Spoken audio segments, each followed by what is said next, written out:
Sightings of unidentified flying objects have become so frequent in recent years that the U.S. government can no longer dismiss them. Days ago, the Pentagon delivered this, their highly anticipated declassified report on UFO activity. Tonight, we will take a deep dive into the report and examine what it reveals about the state of our national and global security, and perhaps life beyond our solar system. This is UFOs Declassified Live.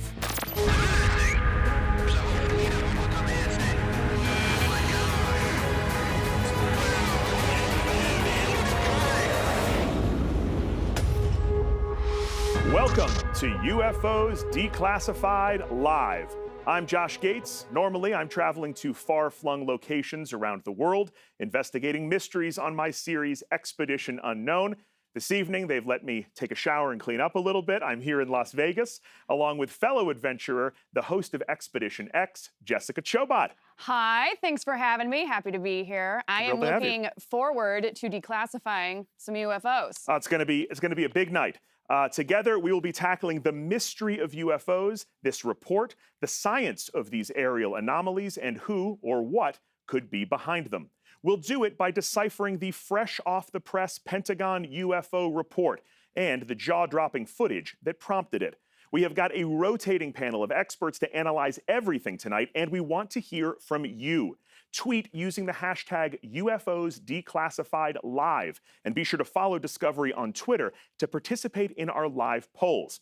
Starting us off this evening, our panel, we have the award-winning investigative journalist, George Knapp, and investigative filmmaker, the man who kicked off this whole thing with some of the most compelling images of UFOs caught on tape, Jeremy Corbell. Good to see both of you. Nice to see you, Josh. Yeah, thanks for being here. All right, this Pentagon report was initially requested by the U.S. Select Committee on Intelligence in December of 2020, but its roots go far deeper than that. Take a look. UFO sightings have been tracked by the United States government since the 1940s. As claims have often been dismissed by government officials, the public has no idea the extent of the activity or what it could mean to national security. However, reports of what has been described as aggressive UFO activity have spiked in recent years, especially over military institutions, putting the United States Department of Defense on edge. 50 knots.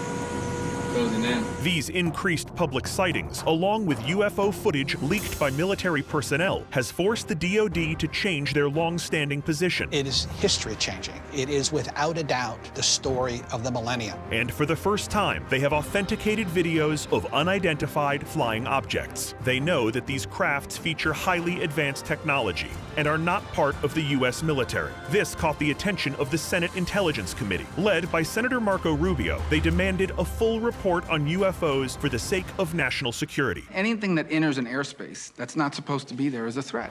Coming off a flurry of intense interest from the media, the report was delivered to Congress just days ago. Tonight, we identify key findings and unanswered questions. Who do these craft belong to? Adversaries in Russia or China? Is there a possibility they originated beyond our solar system? Or is there a peaceful and earthly explanation? And what does the evidence revealed in the report mean for the United States and the world? All right, well, let's get right into it. George, let's start with you. You have been investigating UFOs from ground zero here in the desert for more than 30 years. First blush reaction, what do you make of this report? It's massively important. It's such a radical departure from what we've been spoon-fed, the lies and obfuscation we've been spoon-fed by our military and our government for decades. Behind the scenes, since 1947, our military has taken this very seriously while telling the public there's nothing to it, don't worry about it, move on. This report is only 9 pages. It doesn't have a lot of details, but it at least is a new policy direction, and it screams out 2 things to me. One is that UFOs are real and they're physical objects. 2, they're not ours. All right, Jeremy, you have had your eyes on most of the videos that we're talking about tonight, long before they ever went to Congress. Your thoughts on all of this? I'm highly encouraged by this report. Mainly, I'm encouraged by the disappointment from the public. People wanted more substance, more information. They don't have any videos in the public report. But what that shows me is that pop culture is grabbing onto this UFO mystery, and they're agreeing, and the military is saying we should study this phenomenon scientifically. That's what the report says. This requires study. George, I think you probably know better than anyone as an investigative journalist how secretive the government can be on the topic of UFOs. Why the sudden rush to transparency here? It's a combination of events. This overnight success actually started about 26 years ago here in Las Vegas. Robert Bigelow, businessman, created his own independent UFO think tank. That got the attention of Senator Harry Reid, who a decade later got $22 million to devote to a secret program that studied UFOs and related phenomena. That there was a corollary program that existed in the Pentagon that collected information, including some of the videos that we're going to see tonight. And it came spilling out in the New York Times in December 2017, and it's rolled like a snowball ever since.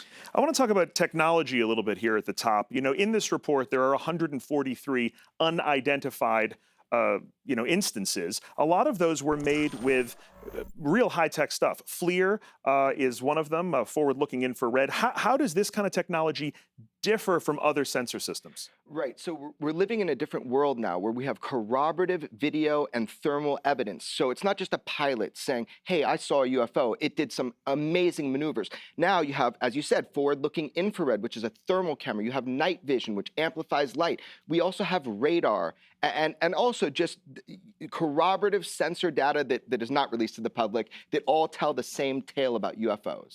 Okay, can I play devil's advocate here for a moment? Let me put on my skeptic hat. We've got 143 unidentified objects or instances here in this report. A skeptic might say, well, they're unidentified. You know, despite all this high-tech equipment and the FLIR and the radar, we don't know what these things are. They still look blurry and fuzzy. What do we say to that? Well, more than half of the cases in that report are confirmed by more than one sensor. So they've got a pretty strong indication that these are physical objects. They appear to be manufactured objects. They have some kind of propulsion system that we do not understand. And what about the possibility that these objects are, you know, from our own planet? Could these belong to a foreign government, an adversary? That's also addressed in here, and they have to leave those options open. In the report, they say, could be foreign-made technology, although we have no evidence of that. Could it be secret American technology? Yeah, but there's no evidence of that either. But that's a big question, right? Could this be technology that comes from us? You know, the U.S. military, the most advanced military in the world, do we have the technology to create objects like this? We do not. Not that anyone I've ever talked to. I've been pretty far up the food chain, and no one says that this is our technology. Okay, a lot more on this tonight, obviously. One of the simplest takeaways from the report so far that you're going to be hearing a lot about tonight is the term UAP, which stands for Unidentified Aerial Phenomena. It is the official, somewhat fancier government name for UFOs. But until that catches on, you're going to be hearing both terms tonight. And right now, we are going to hear from our co-host, Jessica Chobot, who has an exclusive live interview. Jessica? Thanks, Josh. We have got a lot of questions to address tonight, and our first guest is here to help get some answers. Joining us now remotely is Counterterrorism Subcommittee Chairman Andre Carson, who led the classified briefing on UAPs for members of the House Intelligence Committee. Good to see you, Congressman Carson. What a pleasure. Thank you. Thanks for being on the show. So I'll jump right in. Why do you feel that the report was important enough to push through? Well, I think for me, you know, this is a national security priority. If there is technology out there that we can't explain, that has huge implications for the safety and security of the American people. You know, for many years, I've been urging our intelligence community to take UAPs, commonly known as UFOs, more seriously for this very reason. So I'm very pleased that we're moving in the right direction on that goal. Awesome. So were you pleased with the results of the report? I mean, you mentioned you were moving towards the goal, but are you pleased with the report itself? Well, I was pleased that the DNI issued a public report on this issue. Obviously, the content of the report shows that we need to do a lot more research and investigating. Even though this report didn't give us all of the answers, it's very significant because it represents a big shift in the way our intelligence community handles information. So what part of the report stands out the most to you? You know, I think the size and scale of the reporting on UAPs is the most significant. Mm-hmm. The DNI report clearly outlines an initial baseline for the sheer number of UAP events. There were 144 reports of UAP events from government sources, and 80 of those reports involved multiple sensors that detected the UAP. So that's a fairly sizable number. It's not a one-off. So once in a, it's not a once in a blue moon phenomenon. Something is going on here, and we don't know how to explain it. So with that being said, then, what do you personally believe the UAPs are? Well, I'll say this. I think we have a lot more investigating to do before I can answer that confidently. But I think a lot of us, a lot of folks like me would like to say that we suspect that there's extraterrestrial life. But, the intelligence community says we can't completely rule that out.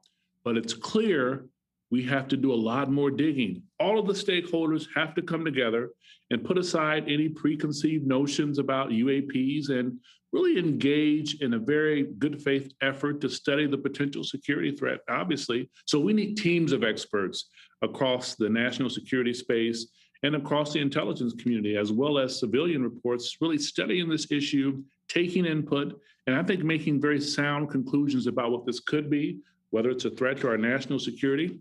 And where I believe I can be the most helpful is by encouraging more research and informing the public as much as we can about these findings.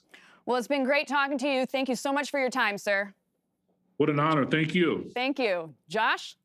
Thanks, Jessica. Well, we have a packed show tonight, including an interview with former White House Chief of Staff John Podesta and stunning, just-released video from the deck of the aircraft carrier USS Omaha.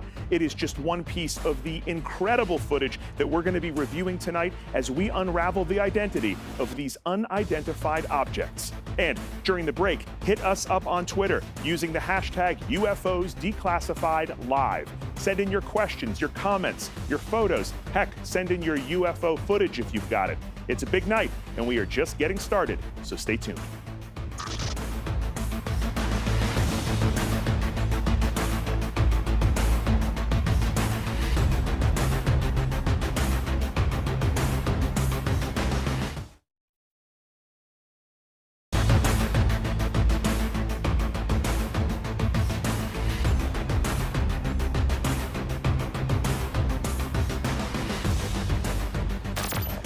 Welcome back to UFOs Declassified Live. I'm Josh Gates.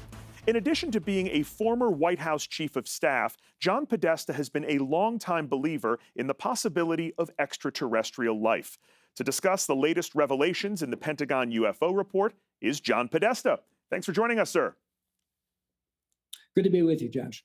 Well, look, I know that you have been calling for the release of this kind of information for a long time, so you must be relieved that this report has come out. Having read it, what's your takeaway? Well, I welcomed it. It answered a lot of it gave us a lot of information, but it probably opened up more questions than it answered. Right. And I know you have said for a long time that really all of this information should be declassified. There is a classified version of this report. There's also video we know that the Pentagon has not released. Do you believe still that all of that should come out? Yes, and I think the American people would welcome that. We know that the United States government has had 144 encounters with unidentified aerial phenomena since 2004. And they can only explain one of them. So let the public look at this data, let it look at the video, let scientists chew on it, and I think we'll learn a lot more about what these UAP phenomena really is all about. You famously tweeted in 2014 that you felt that one of your greatest failures was not securing the release of this information during the Obama administration. Why do you think it's so important that the public get a look at this? I think the public really is very intrigued by whether there is life and whether these UAPs are examples of that. And there's just tremendous popular interest. And I think that the government really has an obligation not to hide it, not to pretend that it doesn't exist, not to be embarrassed by it, but just put the information out, let people see it, understand it, debate it. And considering we have now in this report 143 examples of what seem to be technologically advanced something that have been detected, Does this represent an intelligence failure on some level that we don't know what these objects are? Well, look, I think for a long time there was just a stigma involved in even discussing this phenomena. Right. And so I think people look the other way. And I'm glad now, as a result of efforts, really heroic efforts, particularly by former Democratic Senator Harry Reid, to push this out into the public. The Pentagon's taking it seriously. They've created a UAP task force. The Navy and Air Force both have programs. But again, I'd like to see this more on the civilian side, led by civilian scientists, so that we don't have this cover of classification hiding a lot of information from the American public. Well, I'm sure there is much more information to come on this front. Thank you so much for your time today. I really appreciate it, sir. Thanks for having me on. You know, this latest round of UAP sightings generates a lot of questions, none more important than friend or foe. Are these UAPs friendly, or could they be set on doing us harm? And regardless of whether they're an earthly adversary or extraterrestrial, how prepared is our military? Oh my gosh, dude. Something is out there and we don't know what it is. People start seeing unidentified flying objects, and they're coming over military bases, and we don't know what to do about it. I wonder if we are not, in some ways, less prepared for this problem than we were 70 years ago. The facts are that we have unexplained aerial phenomena that are penetrating our airspace. We don't know what they are. We don't understand their capabilities. They seem to defy the laws of physics as we know them. The United States Navy has admitted that there are objects which they do not know what they are. So whether or not there's enough data in all of these videos is not the key point. The key point is the U.S. Navy admits that they can't identify the objects. Dude, this is wrong, bro. There's a whole fleet of them. Look on the ASA. It is definitely displaying a technology, an order of technology, well beyond what we have here. Look at that thing. How do we take that? I don't know. I mean, do we see that as a threat? Are we ready? Are the world governments ready? Is the United States ready to defend itself against this threat? We've never seen anything like it. The amount of G-forces they can take. We don't know whether they're piloted or remotely controlled, or they're drones. What was splashed? They seem to be especially concentrated where there are nuclear facilities, there are nuclear tests, or there are nuclear propulsion systems in the military. It's been reported these things accelerate through the sound barrier, but without a sonic boom. This implies almost a new physics. In terms of defining a threat, the military sometimes use the equation capability times intent equals threat. We don't have one of the values. The capability looks really impressive. The intent remains completely unknown. Well, joining veteran investigative reporter George Knapp and documentarian and UFO expert Jeremy Corbell on the panel are former member of the British Ministry of Defense, Nick Pope, and former CIA officer Jim Semivan. Welcome to you both. Thanks for being here. Josh. Thanks for having us here. Absolutely. I'm intimidated and terrified of you both. All right, let's get into some questions here. The report found that there was clustering around military assets. So, Jim, do you see this as intentional targeting of our ships and facilities? Oh, yes, absolutely. We had an incident in 2019 where there were close to, 50 to 100 UAPs swarming in 9 vessel warships. Were they interested in what? Surveillance, or were they maybe interested in being threatening? We don't know that for sure. I've also heard reports about this kind of clustering happening around nuclear sites. Is that true? Absolutely. And we have them around nuclear sites, nuclear missile sites, nuclear testing facilities. And we also have them around our intercontinental ballistic missile sites. And, you look at this and you say, well, what is this about? I mean, all this has been well documented, but they appear to be strongly interested in our nuclear technology. That's for sure. Sort of terrifying to hear. Terrifying, yes. Nick, you brought up something really interesting in the package we just watched. I want to make sure I get this right. You brought up the equation capability times intent equals threat. So, one of the alarming details in this report is that if the data is accurate, the capabilities of these of these objects seems kind of off the charts. Can we really know their intent?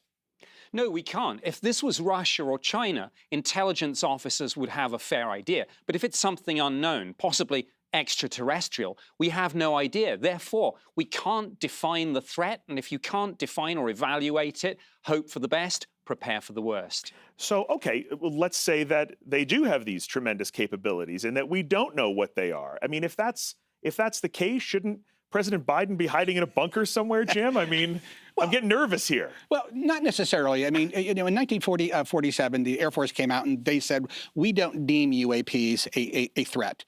And there's no evidence that we have right now that they're an existential threat to this country or to anybody else. So at the moment, they seem to pose more of a hazard to aviation than they do a threat to the military or to the country.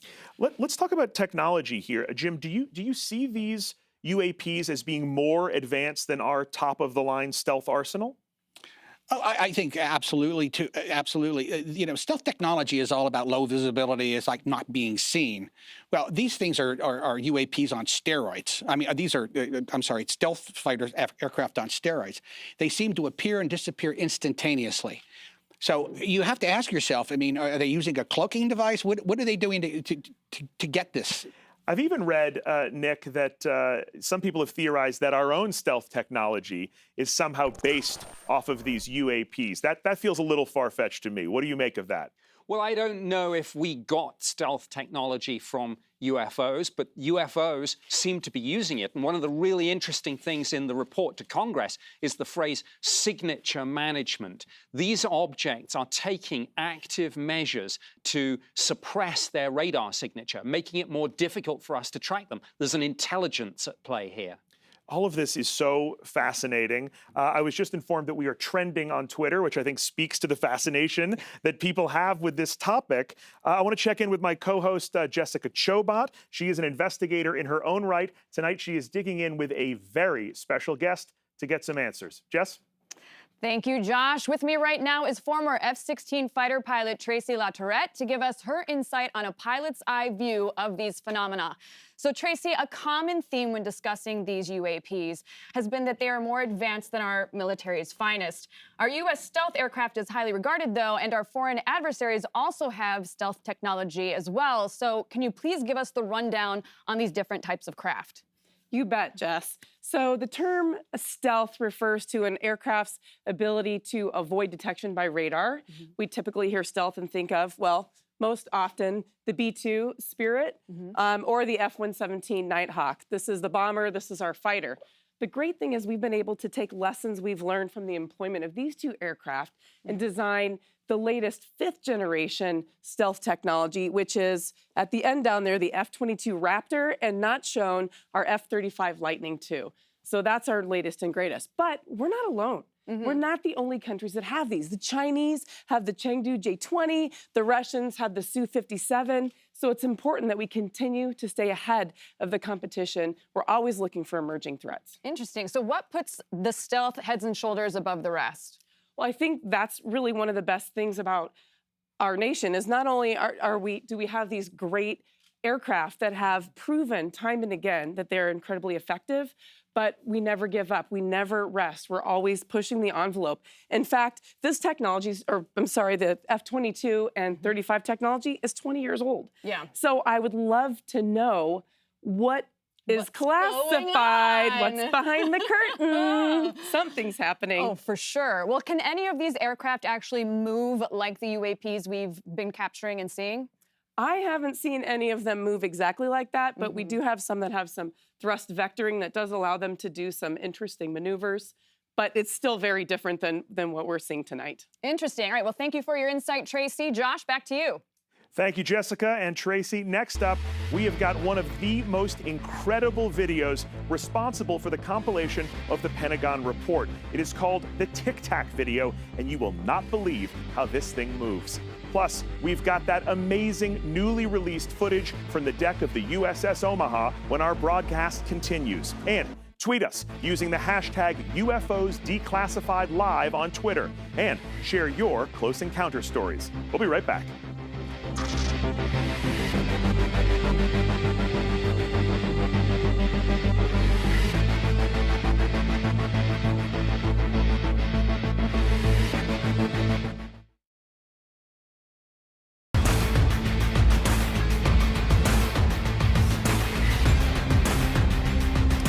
Welcome back to UFOs Declassified Live. Well, based on our poll, it looks like 66.7% of you do not believe there is any evidence of hostility with recent UFO sightings. Peace-loving aliens. The other 33% of you, Mars attacks. Welcome back to the show. I am really excited that you're all here. We're having an amazing time going through the recently submitted to the public Pentagon UFO report. Joining us now, we have a very special guest here joining our panel. We have got our resident F-16 fighter pilot, Tracy Lazarette. Welcome. Thank you for joining us. Thanks for having me. Of course. So as we just saw, the report that was just delivered to Congress leans heavily on the accounts of military aviators. Of course, that makes sense. They are equipped with the best surveillance technology around, and footage captured using this high-end gear is difficult to dispute. Get ready for this. The following was captured using FLIR, forward-looking infrared, in 2004 on the USS Nimitz in San Diego. Check it out. All right, Jeremy, walk us through what we are looking at here. Right, so this is FLIR footage, which is a thermal footage. It was Commander Chad Underwood who was tasked out towards the Tic Tac object. Remember, there were a lot of Tic Tacs dropping in from 80,000 feet down to sea level in less than a second and a half. Incredible speeds, but they caught one of them, and this is footage of that, and you'll see it towards the end of the footage, it does shoot off to the left, and the tracking pod, it's outside of the tolerance of it, so it can't hold it at the end. Incredible speeds are demonstrated at the end of this video. Absolutely remarkable stuff. So I have to take this over to Tracy at this point. You're the only one here at this table who really knows what it's like to fly around in a fighter jet. Let's say you see one of these things. What do you do? What's your response? Well, what you do, it depends, right? That's always the answer. But the first thing is always going to be inserting just a split-second pause that allows me that critical moment to become aware of the critical details in the surroundings, assess the situation, and then act in accordance with my objective. So in this case, that means that I want to identify whether or not this is a friendly target or if it's something else. And whether or not I'm able to identify that, the next thing is going to be, do I see any kind of hostile intent? And luckily, I don't see any here, so. All right, well, that's good. As a pilot, have you ever seen anything like this? I have never seen anything like this, so it's pretty exciting. Okay, wow. All right, George, I want to turn to you for a moment here. I've heard people refer to a kind of checklist of authenticity when it comes to UFOs. The four main criteria being footage, eyewitnesses, radar, and propulsion. For you, how many boxes does this footage check? All of them. I mean, we've seen the footage. The whole world has seen that footage and is impressed by it. The witnesses are the most trustworthy people. They're naval aviators, best fighter pilots in the world, all credible people with top security clearances. The propulsion system is the question mark. All we know is that it's not ours. Jim, any chance that what we're seeing in this video is a top secret U.S. military project? No, it's highly unlikely. It would be absolute folly for one branch of the military to introduce a new technology into a active military exercise, in this particular case, a Navy exercise. It would be too much chance for error and mistakes to be made. And the Navy hierarchy, in this case, would never have permitted it. Tracy, just to give me some sense of this, how advanced would this object have to be up there competing with our own, stealth aircraft and jet fighters? I mean, compare the two for me. Well, I think to be able to move as abruptly and as fast as this object does, it has to be significantly more advanced than our fifth-generation technology. But as I mentioned before, that's been around for 20 years. So I have a hard time believing that there's not a whole lot of advancement going on at those highest classified levels. And remember, none of us are allowed to know everything. So. But does that mean that you think this could be something that's U.S. military or no? I think that the level of classification that we have protects us. And so I think that it's possible. It is possible. George, one of the things that really jumps out at me about the Tic Tac video is that it comes from 2004. Why do you think it took 17 years to catch the public's attention like this? Well, it actually came out. It was leaked. Somebody shot it off a screen, and it got put up on an obscure website, then quickly taken down.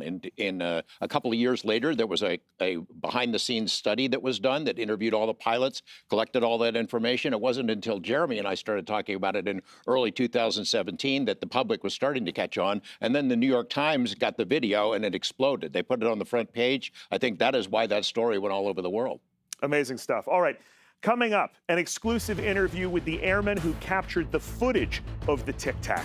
And later, we will be sharing riveting footage of a recent UAP sighting you do not want to miss. And we'll be speaking to the man who released it, the guy sitting next to me, Jeremy Corbell, as our experts continue to examine the evidence and arrive at their verdict. Adversary, alien, or something else? And let us know what you think. We're trending on Twitter, so please continue to hit us up using the hashtag UFOs Declassified Live. Send us your UAP pics and footage. Be right back.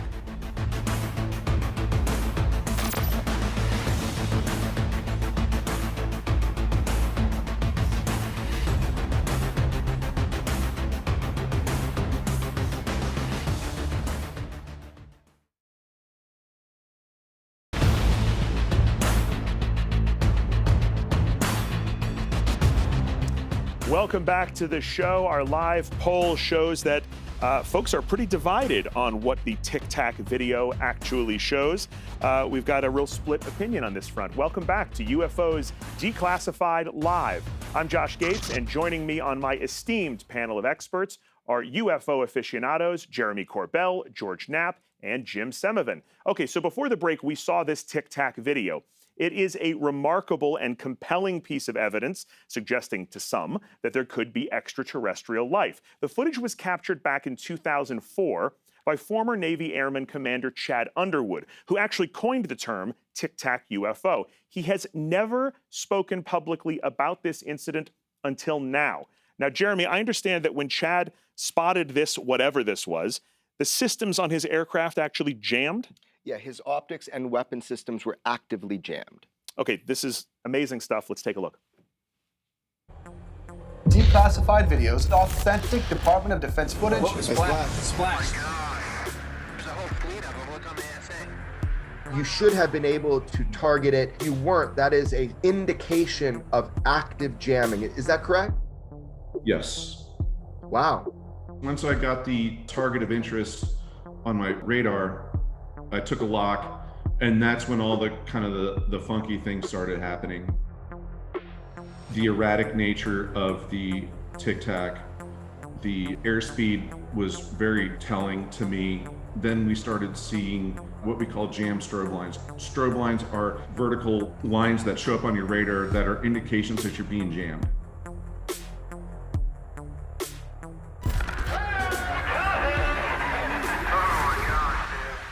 Interview.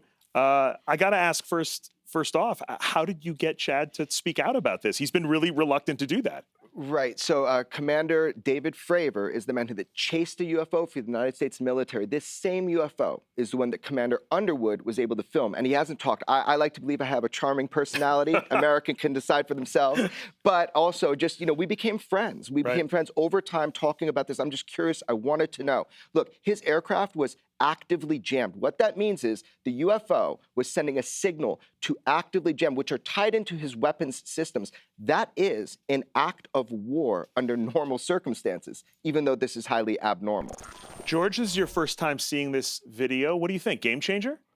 Chad Underwood oozes credibility. Like David Fravor, like Alex Dietrich, like Ryan Graves, these naval aviators are the best pilots in the world. We trust them. We trust them to fly these multi-million-dollar planes. We trust their judgment. We give them top secret security clearances. So when they tell us that something is amiss up there, that this is a genuine UFO and have never seen anything like it, I believe them. Jim, as our clandestine expert here, are you surprised that Chad came forward? Yes, actually I am, given the taboo associated with reporting UAPs.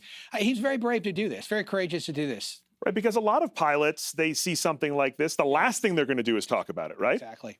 I mean, that can actually be sort of damaging, I would assume, to their career. It could be a career killer. You know, even in this UAP report that was released last week, it notes that there is still a stigma attached to this, even though the Navy 2 years ago changed its policies and tried to encourage pilots to go ahead and, if you see something, say something. A lot of them won't do it. All right, well, lots to think about here. Let's go now to Jessica and Tracy for a closer look at the Tic Tac video. Thanks, Josh. Tracy, as a former fighter pilot, what makes the Tic Tac video so compelling? Well, I think the Tic Tac video is so interesting because clearly it's not like anything that most pilots out there have ever seen before. And when you look at it, it's in one spot and then kind of pulls away, but you can see that he's working really hard to maintain the lock. And that suggests that, just as we heard, there may have been some active radar jamming. And that is definitely something that's going to get my attention. Yeah, for sure. Well, at the end of the Tic Tac video, like you said, the craft actually zooms off here kind of to the left. Is it possible that the pilot actually banked to the right inadvertently and kind of created his own illusion?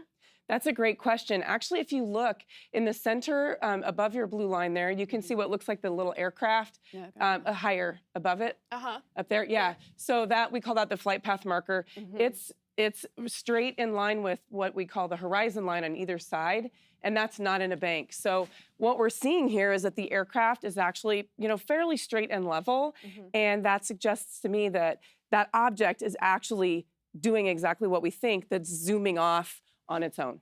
I mean, that was a great explanation. Obviously, I don't know how to read radar. So is there anything else on the screen that we should be paying attention to? What does it mean? Well, I think an interesting thing here, we're looking at infrared technology, and down in the lower left there, you can see it says WHT. It's really blurry and hard to see, but that means that we are operating at this moment in a white hot.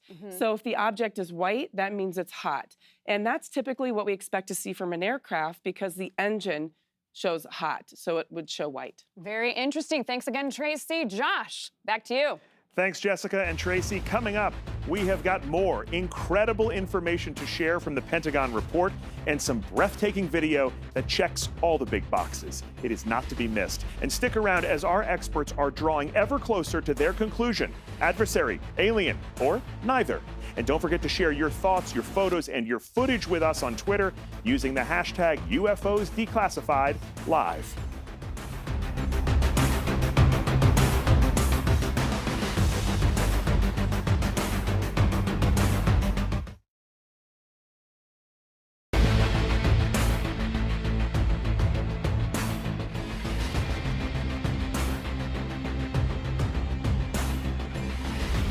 Welcome back to UFOs Declassified Live.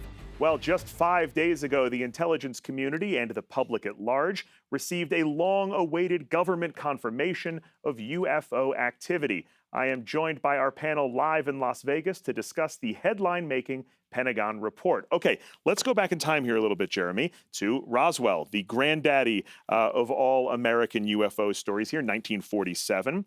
But we've got, what, a 57-year gap between that and the accounts that we see in this Pentagon report. So why this gap? I assume there must have been UFO sightings in that intervening time? Yeah, that's interesting. So the report is going just from the Tic Tac UFO case and then forward, because a lot of the sensor data that they have and they want to work with, the military data, is in those years. But UFOs have been consistent all the way through. Why do you think that Roswell continues to capture our imagination? Because it did in the first place, because the United States military admitted they had a crashed flying saucer. They turned that around the next day, but it was a moment where they admitted it. George, can we talk a little bit about Area 51? You were such a key player in breaking that story wide open. What is the connection between Area 51 and Roswell?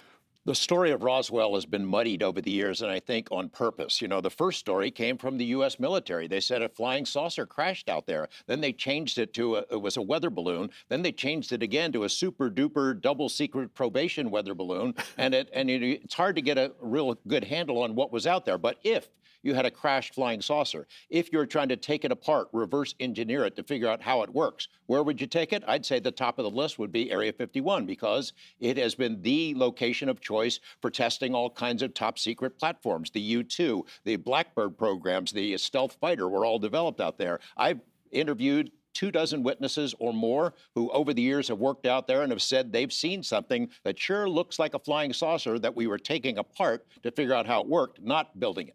Incredible stuff. All right, I want to pour over some of the language in this report with you, Jim. It says, and I'm quoting, some UAP may be technologies deployed by China, Russia, another nation, a non-governmental entity, perhaps. So what does a non-governmental entity constitute? Well, you know, I was not really sure what they meant by that, but there's a possibility they meant either a terrorist organization or perhaps a rogue private corporation.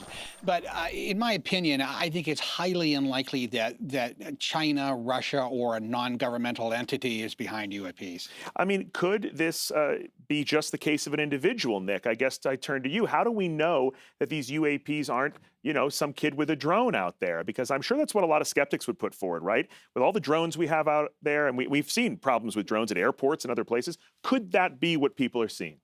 Well, I think drones might explain some sightings, but not all. The report says there are multiple explanations for UFOs. But look, we know what drones look like. We know what kind of heat signatures that some of them give off, what radar returns. And I mean, this is not drones. There's something else at play here. Right, drones are not giving fighter jets a run for their money, typically. Absolutely. I mean, this is, again, it's the capability here. It's running rings around our best cutting-edge technology. Okay, so if whatever these are extraterrestrial, if there are aliens out there, and they are, as they would have to be here, a technologically advanced species, then chances are they come from what is commonly known as a Goldilocks planet, where conditions for life are just right. With more, here's Jessica and renowned astrophysicist and author of Quantum Life, Dr. Hakeem Oluseyi. Thank you, Josh. Dr. O, we know that our universe is vast and there are more planets beyond our solar system. So let's talk a little bit about life on those planets. To say our universe is vast is an understatement. This representation right here shows galaxies. So we think of galaxies as being the basic building block of the universe, and there's like 2 trillion galaxies in the observable universe. Now, each galaxy will have on average about 100 billion stars. So that's 100 billion trillion stars that we're talking about. And what we learned from the Kepler satellite is that stars, when they form, planet formation is a side effect of star formation. So just about every star has planets. So we're talking multiples of 100 billion trillion when we're talking about planets. So that's a lot of opportunity for life in the universe and for technological life to come about in the universe. That's amazing. Tons of opportunities there. So I know there are different types of Goldilocks planets. So let's talk about the ice-covered ones. Yes. What makes those special? When we look for life out away from Earth, we have a phrase, and that phrase is follow the water. And so what we see for ice-covered worlds like we have right here, we have these in our own solar system. Enceladus and Europa are moons that have ice on the surface, and the ice is miles thick, but underneath there's a liquid water ocean. And what we now know about life, based on the work of biologists and astrobiologists of the last 20 years, is that life starts in the absence of light and oxygen. So life could get started on a place just like this. Okay, and so then what about Earth-like exoplanets? Yeah, now we're getting to planets that are more like ourselves, right? So we're talking about rocky worlds, and these rocky worlds have a surface. And on Earth's surface, that's where we have a lot of water. Now, it turns out that one of the most common types of Earth-like planet is what we call a super-Earth. They're more massive, they're bigger, and gravity is stronger. So if there is a life form that comes into existence there, it's gonna be a lot stronger and a lot shorter. So think dwarf Incredible Hulks. That's amazing. All right, so tell us then about what are habitable zones? Right, so the habitable zone is kind of an old idea because we thought about the habitable zone as where life may form and where life may be found. But like I said, we now know that life is not formed, and what this has to do with is how far away the planet is from its star so that it can have liquid water on its surface. Now, what this doesn't tell you is what's the light conditions on the surface of the star. So here on Earth, something really special happened. Whereas most planets, where you're gonna find liquids, they're gonna be under thick atmospheres or miles of ice or miles of rock. On Earth, we have a transparent atmosphere. So we have an ocean with early life in it. You mix it up and shine light energy on it for 4 billion years. And what do you get? Eventually, that life learns to use that light to create oxygen, which is deadly to early life, but it allows and sets the stage for life like ourselves. So a habitable zone is where you can have an explosion of life that can lead to intelligent and technologically advanced life. Awesome. So someone flipped the lights on and then it's go time. That's right. After a few billion years. Yeah, give or take, yeah. Thanks for your time, Dr. O. Josh, back to you. Thanks, Jessica and Dr. O. Now turning from science to science fiction. One of the longest running and popular TV shows in sci-fi history was The X-Files. The show's creator, Chris Carter, spoke candidly about the Pentagon report and the possibility of life beyond planet Earth. People ask me what I believe in the UFO phenomenon, the alien abduction phenomenon. And I'm kind of a hybrid of Mulder and Scully. Like Mulder, I want to believe, like that poster on his wall. And like Scully, I want to see the science. I'm skeptical by nature. For me, the videos are exciting that on modern equipment and with modern technology, we are capturing something that is out there and it's behaving in a strange and mysterious manner. This is a really exciting time. We may or may not learn what these things are, but I think it's recent studies and the recent sightings that push things forward. I think our reactions to the UFO videos are healthy. The pilots, for me, seem unimpeachable. What they gathered from their avionics or radar seems beyond doubt that they saw those things and that their reactions to them are real. So the X-Files and the subject matter and UFOs are being given some credence that they might have had before. You know, I believe that we don't have answers. I believe that we're searching for answers. I believe that there are the possibility of alien life out there, like Carl Sagan, who actually said, you know, there's more chance than not. And now we've discovered since the 90s that there are these exoplanets revolving around their own suns. The chance is even greater now that there is life on these planets. Chris Carter, the truth is out there. We've asked for your tweets, photos, and footage. Let's see who answered the call. All right, Artemis here says, do you think we'll meet actual aliens in our lifetime? Nick, what are your thoughts on that? I hope so. I think ours will be the generation that makes that discovery, whether it's through science or UFOs, or both. Fantastic. Asked and answered. Don't be shy about sending us your questions using the hashtag UFOs Declassified Live.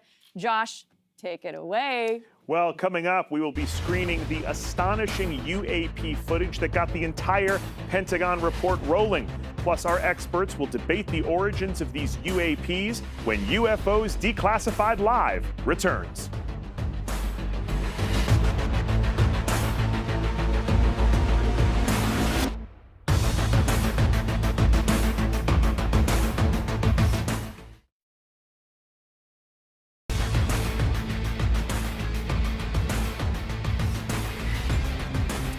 Welcome back to UFOs Declassified Live. I'm Josh Gates. Personally, I have been blown away by what we've seen so far, and man, we are just warming up. There is so much more. Earlier this year, the Pentagon confirmed that one of the most intriguing UFO videos on record, footage of a mysterious triangular airborne craft sourced by our own Jeremy Corbell here back in 2019, is indeed authentic. Check this out. This is the pyramid-shaped UFO. All right, walk me through this, Jeremy. What are we looking at? Sure. So George and I obtained and released, this is night vision through a night vision binocular on board of the USS Russell. There are pyramid-shaped UFOs. Numerous of them, 3 of them were above the tail, about 700 feet. They'd slow and go with the ship. Oh, look at that. It's not just one object. There's multiple objects there. Right. One is blinking, and there's been a lot of thought about that. You know, is this just the UFO blinking, or is this reflection from a surface, and the blinking is something from the ship? We don't know, but these are pyramid-shaped UFOs swarming a Navy warship, the USS Russell. Absolutely incredible footage, and just sort of, you know, mind-bending, because you look at it and you just think, what am I looking at here? Confirmed by the Pentagon, not only to be actual footage, you know, filmed by our military, but also to be included as an unknown, unidentified. These are UFOs, and they're admitting it. Okay, so this footage gets even crazier, because as amazing as this is, this footage was taken by the USS Russell off the coast of San Diego at the exact same time. Nearby, the USS Omaha detected its own swarm of unidentified objects. Take a look at their radar and give a listen to the reaction of the military personnel. This is amazing. OD, if you can write a general lat long where we're at. And then the number of contacts you got, get the course and speed leaders off them. You know what I mean? And relative position to us. The bearings might be helpful too. Eyes up. Eyes down.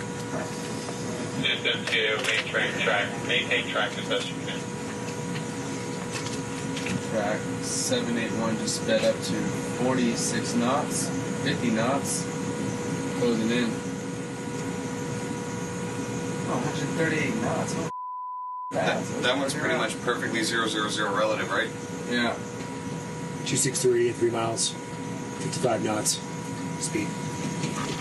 All right, this just makes my head hurt because, I have to say I am a skeptically minded person, but I look at the pyramid footage and I think, okay, that's intriguing. Then I look at the radar from the Omaha nearby. Now I really don't know what to think, and it gets even crazier. I'm going to show you now FLIR footage taken from the Omaha. It's a different view of one of the UAP involved in the radar swarm. Give a listen to this. It is really exciting. Break Omaha, pick me kid, Rocco Peralta, passability to launch helo ASAP. Splash to get bearing and range. You got 2 winds, 3 knots. Keep going, bro. Don't sweat on us. We're making 10, so we can probably bring down 35 relative. Windy Yes, sir. Yeah, that brings down. We got a lot of white water out there, so 6-foot swells. Whoa, it's getting close. Yeah, we have 31 knots sustained wind, topside, gust of 40. Whoa, splashed. Mark bearing and range. So it goes in the water. Yeah, it's suspected that it goes into the water like a transmedium vehicle. They're not exactly sure, but they did send out a submarine to go look for it. So walk me through this term, because I've heard this before, a transmedium vehicle. This means it can be in the air and underwater. Right, so something that can penetrate the space between air and sea without disturbance, without destruction. It's just remarkable to see it do that. Nick, is it possible that what appears to be an object going into the water here is some sort of, I don't know, stealth technology, optical illusion? Well, I wonder if it isn't like the old magician's trick of doing something with one hand, but the real action is going on in the other. And I mean, this is extraordinary, but in 2018, the Defense Intelligence Agency wrote to Congress about a number of studies being undertaken under the Pentagon's ATIP program. And in there were all these advanced theoretical physics concepts such as warp drive, wormholes, and invisibility. And we mentioned this submarine. They did send a submarine down to look for this thing? Yeah, because understand, this was a swarm. There were multiple UFOs across many ships. And so when they see this one that appears to go into the water, they wanted to find the wreckage of the craft. I have to say, as compelling as the report is, this sequence of this FLIR footage, the radar footage, the night vision, it's just so interesting. Yeah. Okay, and also unidentified objects, they are not just something that are appearing in the United States. Up next, we're going to investigate UAP sightings from around the globe. Plus, we have got some phenomenal new footage from the deck of the Omaha, which checks all the boxes. And maybe the final piece of evidence our experts need to nail down whether these UAPs are adversary, extraterrestrial, or something else entirely. And later, we'll be joined by none other than the head of NASA.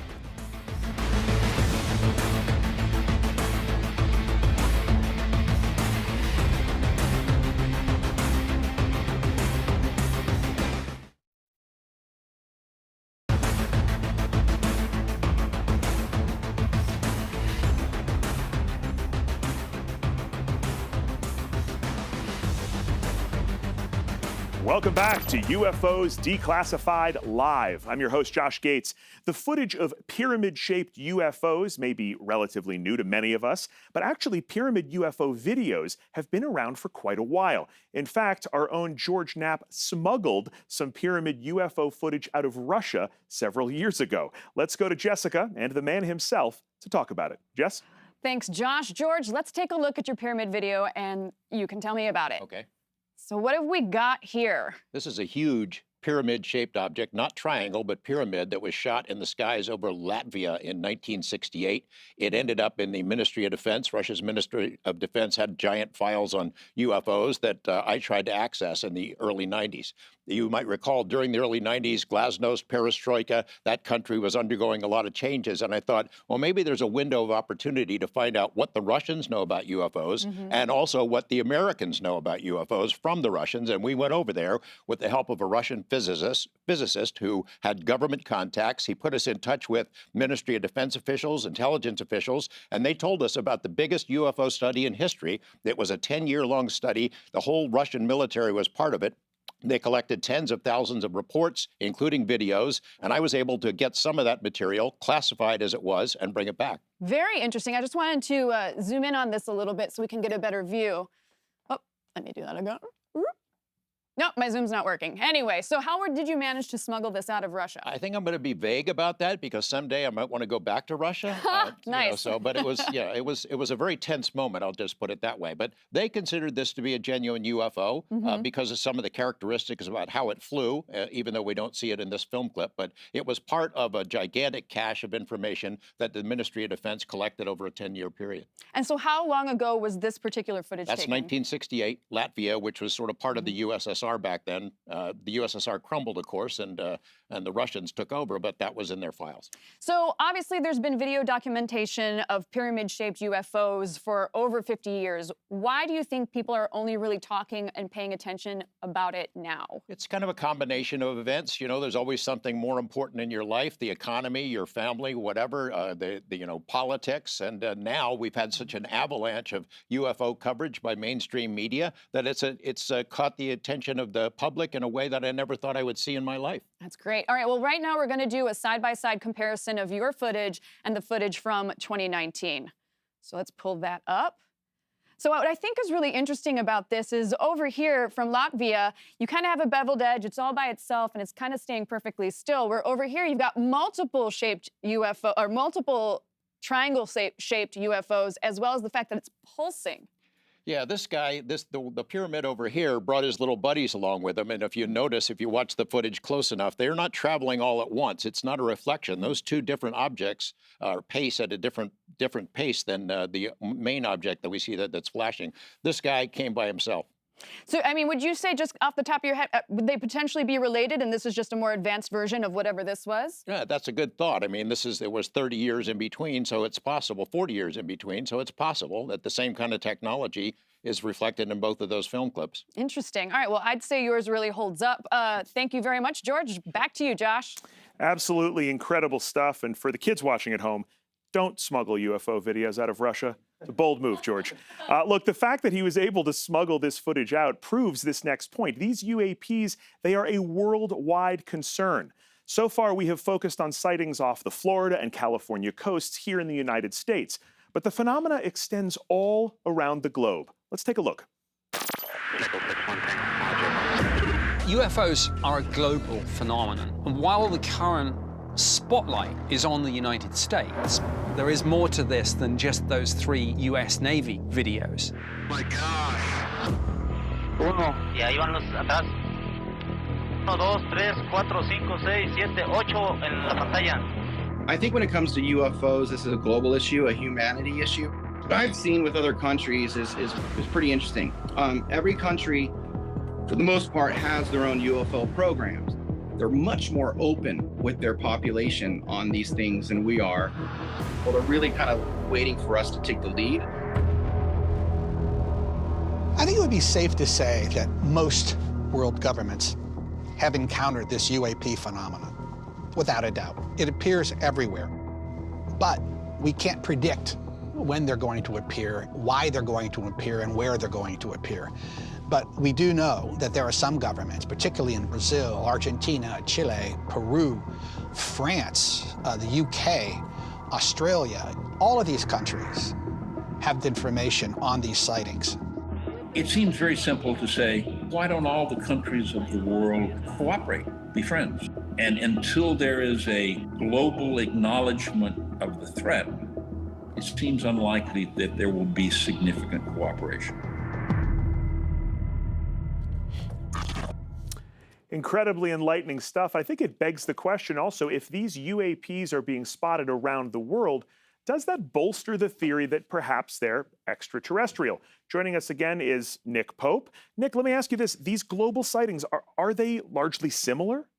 There are similarities, yes, in shape, in sudden accelerations, in the ability to go through the sound barrier with no sonic boom. I mean, this is a global phenomenon. Everything I know from my government work tells me there are sightings around the world, programs usually embedded in DODs and air forces. And if anyone says, as skeptics occasionally do, oh, why aren't there any sightings in this country or that country? It's usually because the politics, the language, the culture, the sightings are there. We're just not hearing about them.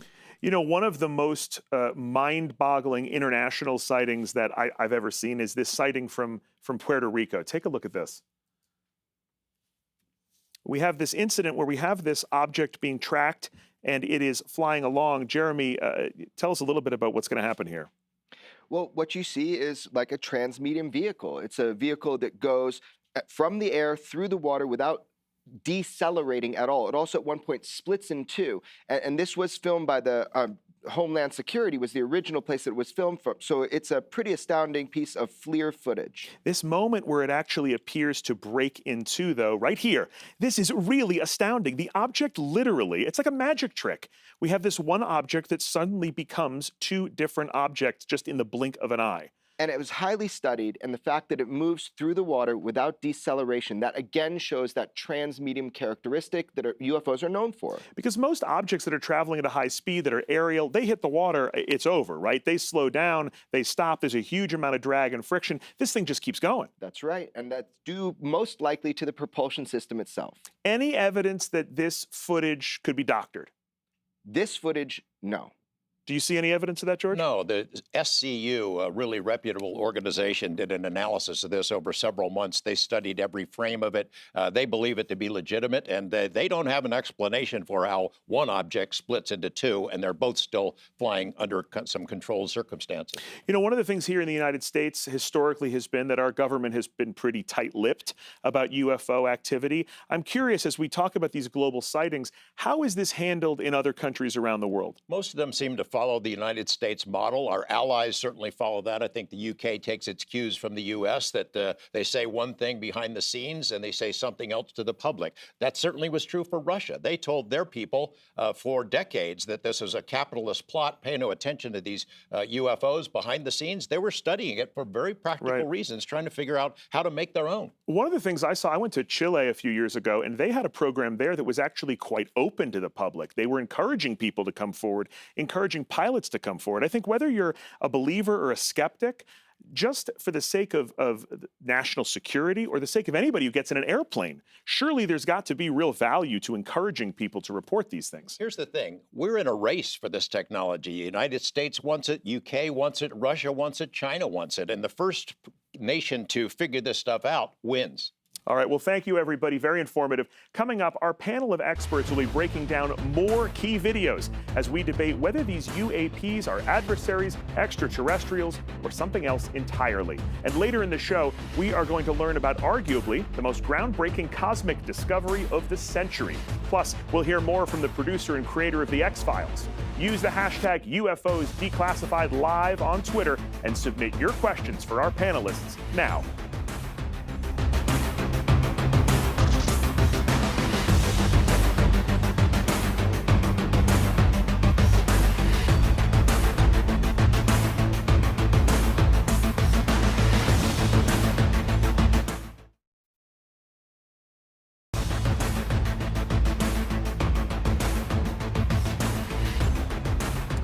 Welcome back to UFOs Declassified Live. Looking at our Twitter poll, a whopping 89.4% of you believe that there is life outside our solar system. We're winning over hearts and minds here tonight. Welcome back to the show. I'm Josh Gates. We are getting closer to the final verdict on the Pentagon's groundbreaking report. Now, this next piece of footage checks a lot of boxes. In 2015, on the USS Theodore Roosevelt, the United States Navy captured what's come to be known as the Go Fast video off the coast of Florida. Check this out.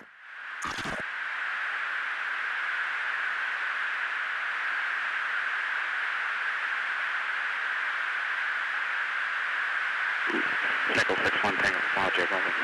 Oh, got it! Roger, there's troubleshooting as soon as Did you box moving target? 602. No, I took an auto track. Oh, okay. Oh my gosh, dude. Wow, look at it fly! All right, well, joining us on the panel now is former director of the CIA Office of Technical Service. Please welcome Bob Wallace. How are you, sir? It's an honor to be here, Josh. Well, it's an honor to have you here. Let's start with this. What is the likelihood that a foreign adversary would be developing technology like this without the U.S. knowing it? Josh, if we were doing our job, we would know it, right? That's the whole purpose of intelligence. Find out what the adversary is doing, find it out soon, and get it to people who can make the decision.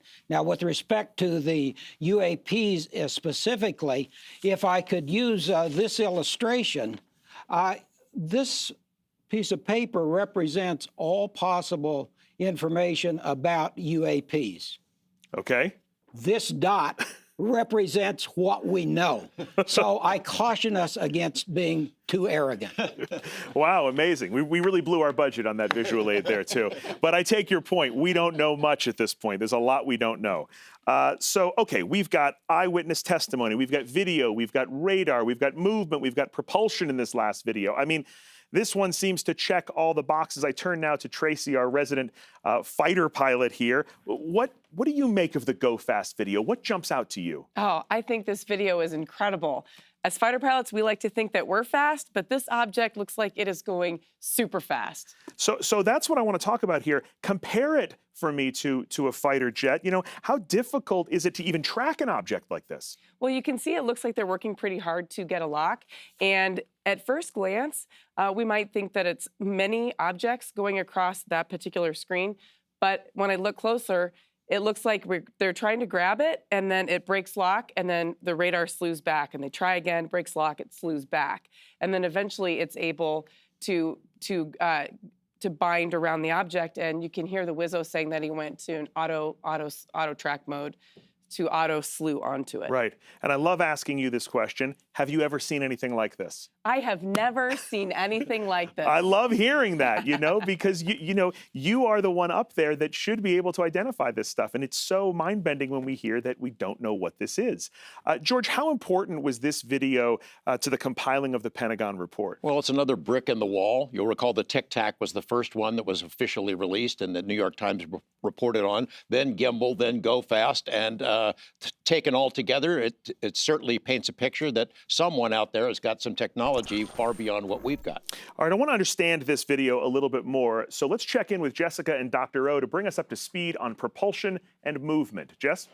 Thanks, Josh. Dr. O, we're throwing around a lot of words that aren't everyday terms. So let's start with G-force. For example, traditional known vehicles versus the UAPs that we've been seeing a la the Tic Tac. What is G-force exactly? So when a body, if you're in a vehicle and it changes direction, if it speeds up or slows down, you will feel what is like a force. And that is due to a change in your state of motion, and we call that an acceleration. So if we look at a race car, it has a top speed of 246 miles per hour. But if the car is going at a constant speed, it's not accelerating. So it doesn't matter how fast you're going, you don't feel any forces. But if it accelerates, and this car can accelerate up to 6 Gs, you feel a force. So a G is a gravity equivalent. So a person in this vehicle will feel 6 times their own weight pressing on them.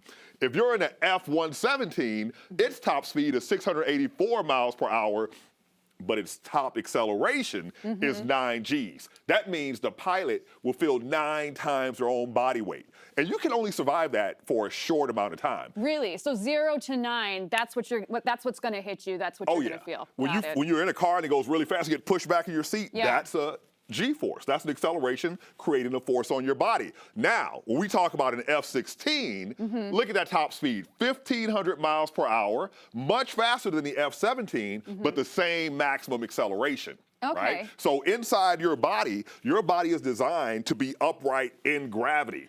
So that determines where blood goes. And so if you accelerate too fast, it's going to go where it's not supposed to. Well, so then how many Gs can the human body withstand before it can't withstand it anymore? It depends. It's a matter of the G-force and the amount of time you experience that G-force. So, and it also depends on your training. So a fighter pilot, for example, may hit 9 Gs over the course of their career over and over and over again. But, you know, for regular people like you and me who are untrained, well, I could survive it, but the average person couldn't. Well, I almost passed out on the mummy ride. You know, it's fine. I wouldn't make it. That was definitely that too. So how does this all compare with the Tic Tac? Now, what we have, if we take these videos at face value and say this is a vehicle that's changing speed this rapidly, that gives us data. Because look at those G-forces. 5,000. No living creature that we know that's macroscopic like ourselves could survive that. So that would say that if we take it at face value, is there a being inside there? And if there is, what is the trick that allows them to survive? Or maybe it's their drone, or maybe it's a droid, a robot, who knows? Exactly. Interesting. Excellent. Thank you. Much fun to talk with you, Dr. O. Yes. Josh? Well, thanks very much, Jessica and Dr. O. Let's see what our followers on Twitter have to say at this point. Hoove says, the public deserves to know the truth. UFOs Declassified Live. I agree. That's what we're doing here, talking about this report. And important to note, there is actually a classified version of this report. And I agree with you. The public does deserve to know what's in it. Jenner2112 writes, the fact that so many UFOs are witnessed around military, maybe they're trying to get them to stop doing something. Interesting idea that maybe they're not here to hurt us, they're here to protect us, kind of a day the earth stood still point of view. And then Random Bits says, UFOs Declassified Live, Josh is wearing a suit. Is he the alien? That's right. You found me out, it's me. Listen, I wish I could wear this suit all the time, but you try crawling through an Egyptian tomb wearing this. It's not pretty. Anyway, be sure to rocket your tweets our way using the hashtag UFOs Declassified Live. Coming up, we have got more authenticated UAP video, and I will be speaking, this is a big one, with the head of NASA, Bill Nelson. Then we'll look at the discovery that may answer the question, is there life outside our solar system? When UFOs Declassified Live continues.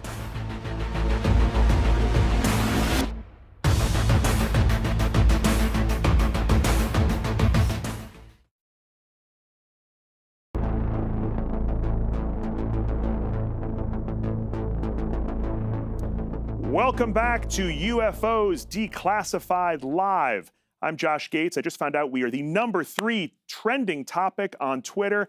Please keep those tweets coming. If we get to #1, they're going to let me keep this suit.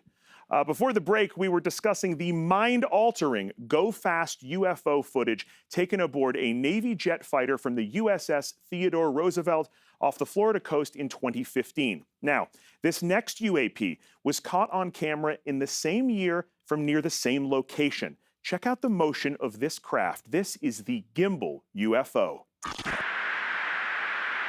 Dude, this is a drone, bro. There's a whole fleet of them. Look on the ASA. My gosh. They're all going against the wind. The wind's 120 knots from the west. Look at that thing, dude.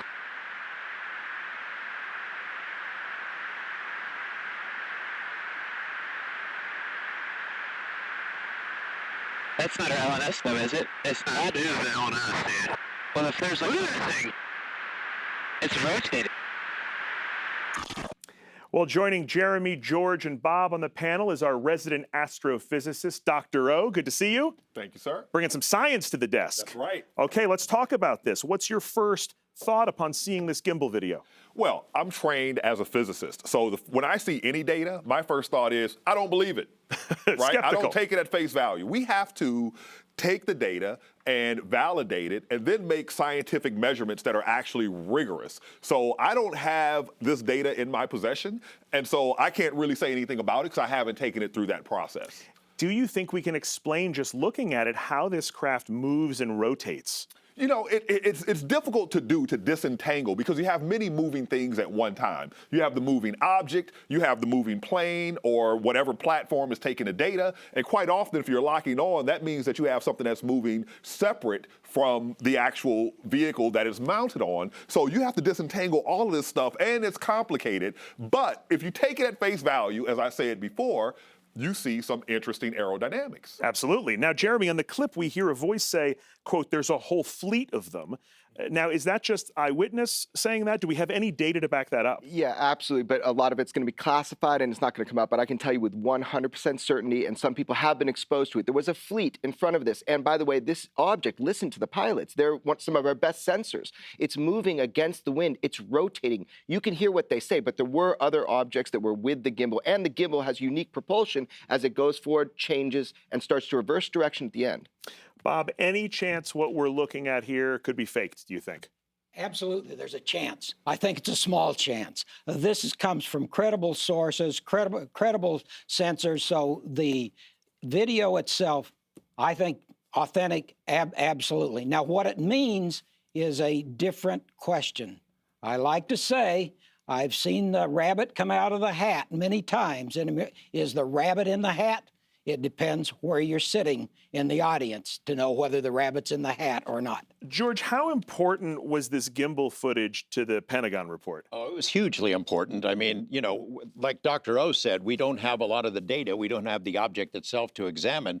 There is signals data and sensor data that, as Jeremy said, we're probably never going to get to see. But what we don't see in that is wings or rotors or any kind of known propulsion system. We don't see any chemical kind of a trail coming out of the back of it. How does that thing stay up? How does it fly? Well, I think for me, just the enthusiasm that you hear in the pilots' voices. I mean, they are just agog looking at this thing. To me, that is really compelling here as well. You've just got, you know, these guys are freaking out. This is something that they had not seen before. They were started to see UFOs on a daily basis on the East Coast. Cubes with spheres around them. Things are completely non-aerodynamic. This is one representation of many sightings and encounters. All right, so speaking of pilots, like we hear in this video, let's check in with Jessica and our resident fighter pilot, Tracy LaTourette, for a closer look at the gimbal UFO. Jessica? Thank you, Josh. Tracy, on the gimbal footage, there is so much going on with the numbers and the initials that it's hard to know what to actually focus on. So what are the most important elements of this video? Well, we could talk all day on what we're looking at here. But if you look at the image itself, the fact that we're able to actually lock onto something tells me that it's not just a light phenomenon or something. So obviously there is something very interesting there, and obviously it's hot because we're in black hot mode. If you look at the aspect of the object, it could suggest a tail aspect of an aircraft, although you know, that's debatable as well because it might be shaped a little bit differently looking at the back. Okay, so as if it was traveling away from us. Understood. Right, and then finally, you hear them talking about the fact that it appears to actually rotate. That suggests not only awareness, but gives some indication of potential intent because it looks like it's just observing and luckily not showing us any kind of hostile intent. So that's a good thing. That's scary. Well, you always have to think about that. Is this thing trying to kill me? Yeah, well, or yeah. not? Yeah, okay, awesome. No, that was a good talk. Awesome, Tracy. Back to you, Josh.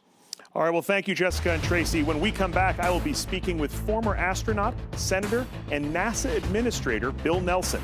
We'll also learn what Oumuamua means. I'm just proud I could pronounce it. And later, we've got rare UAP footage from the deck of the USS Omaha that may help our panel of experts reach their verdict. Adversary, alien, or neither?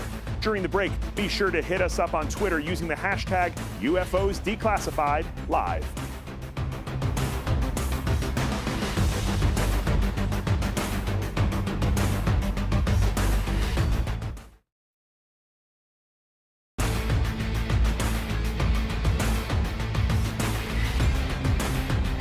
We are continuing to pore over the Pentagon report on unidentified aerial phenomena.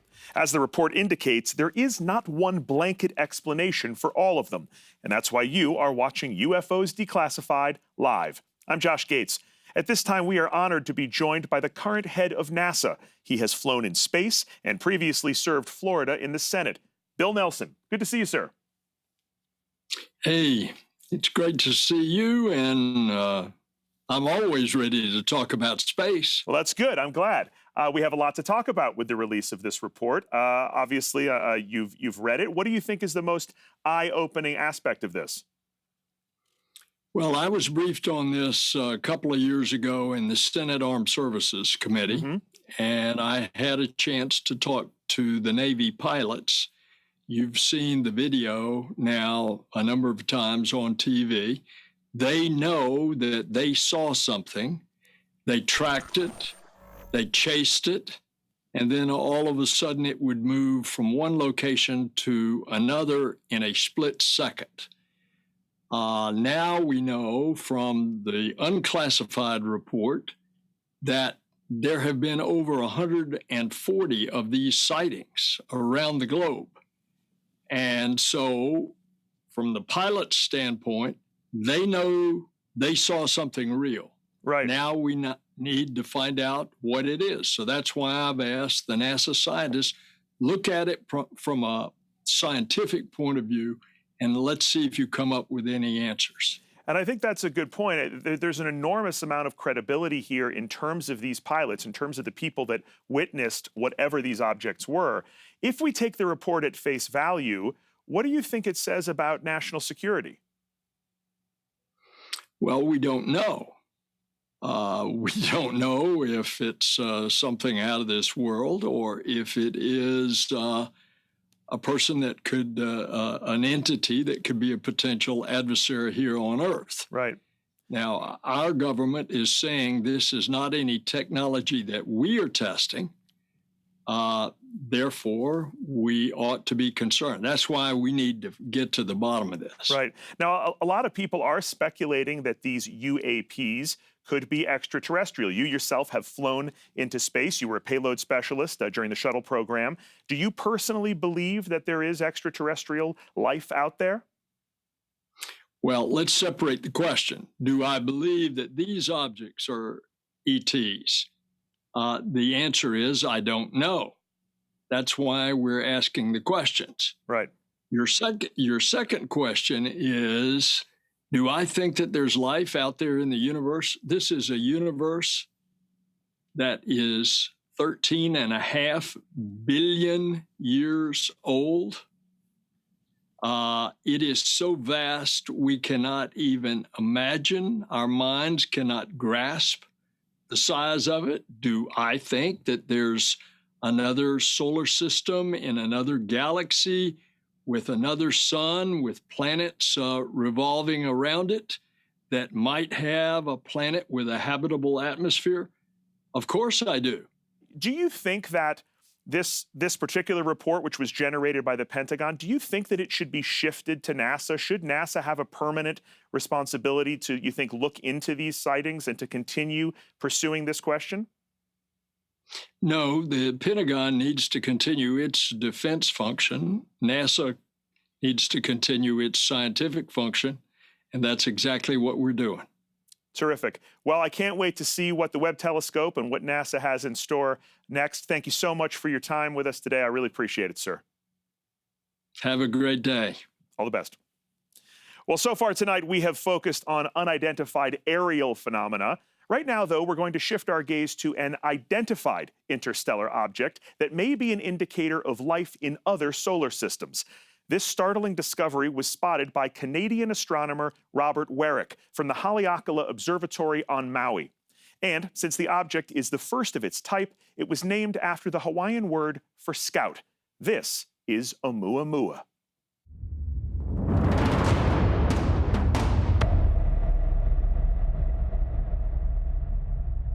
Astronomers have actually been predicting that interstellar objects would come into our solar system. We've kind of been waiting to see something like this. The year was 2017. I was reviewing detections from the Pan-STARRS telescope, and I found what is now known as Oumuamua. This comet is very different than other comets that we see in our own solar system. We really expected, if we were to see an interstellar object, that it would look like a comet. Oumuamua is at least 5, maybe even 10 times longer than it is wide. After Oumuamua was no longer visible from ground-based telescopes, we got very accurate positional information from Hubble, and that allowed us to discover this non-gravitational deviation. Oumuamua came in at this crazy angle, and it was moving so fast, 55 miles per second.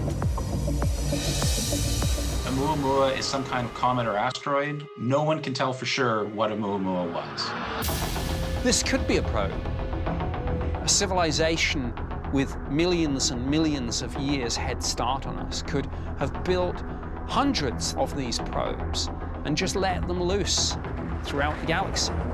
And every now and then one would drift through a solar system, and if they spotted an active transmitting civilization, then the ship activates. Something wakes up. Maybe a message is beamed back to the alien's homeworld, and it says, we've discovered another emerging civilization. Once that message is received, then they're going to come in force. Hopefully in peace, but maybe not. There are plans to launch a mission into space, have it just in a stable orbit, just waiting for the next interstellar object. And once they spot it, they'll just be ready to get there. Oumuamua, it's a little disconcerting that it got as close as it did without anyone seeing it coming.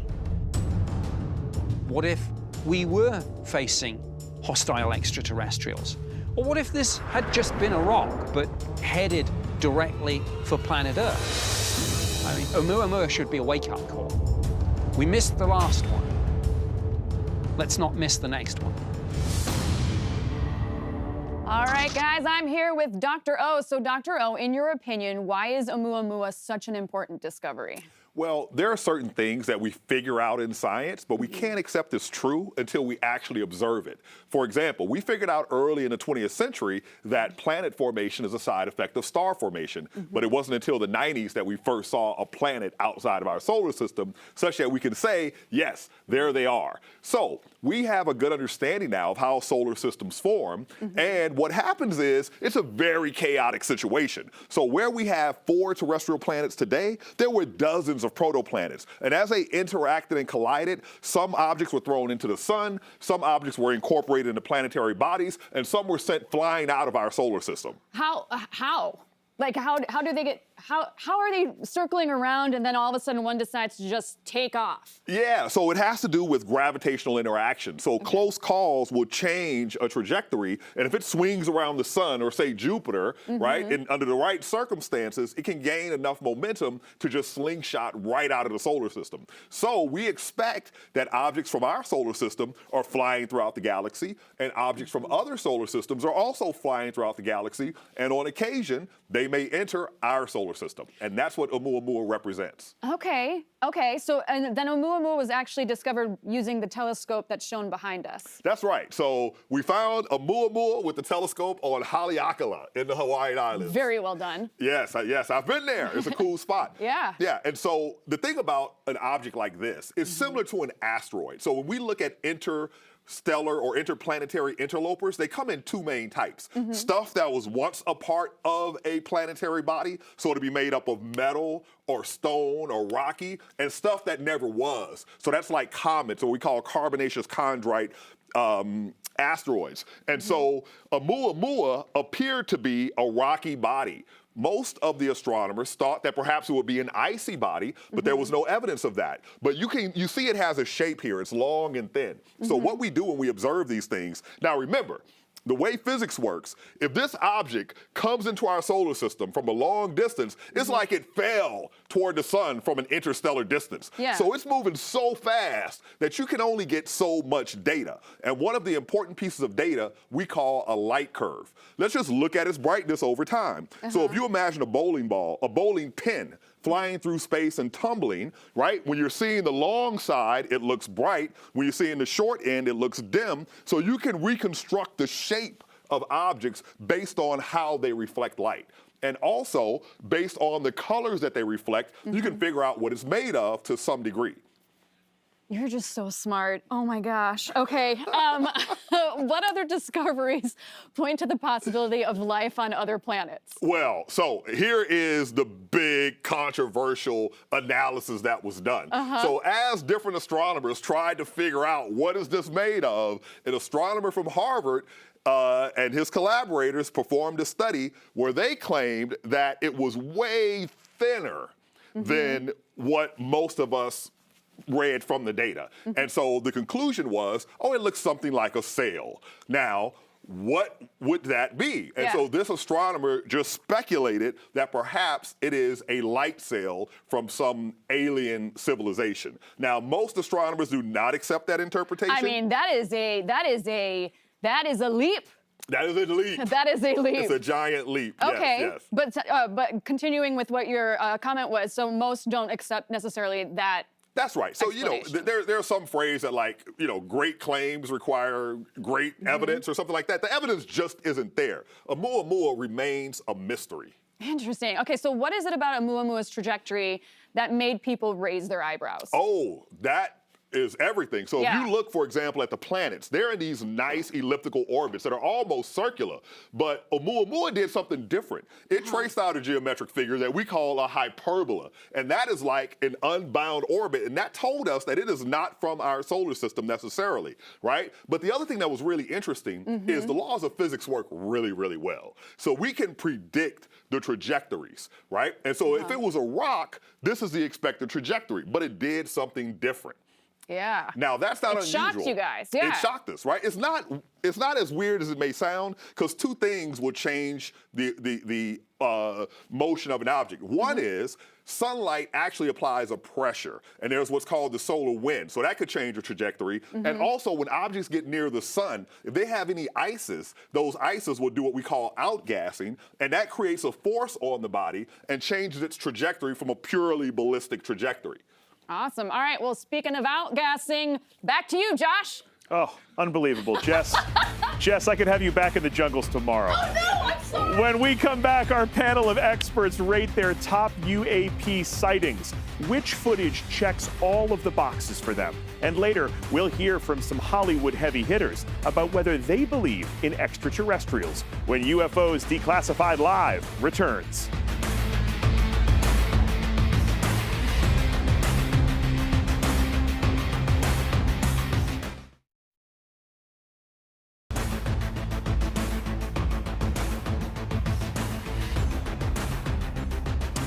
Welcome back to UFOs Declassified Live. I'm Josh Gates, and I'm thrilled to be joined by our panel of experts, Jeremy Corbell, George Knapp, and Nick Pope. And we are all here because of this. We are discussing the Pentagon report that just dropped 5 days ago.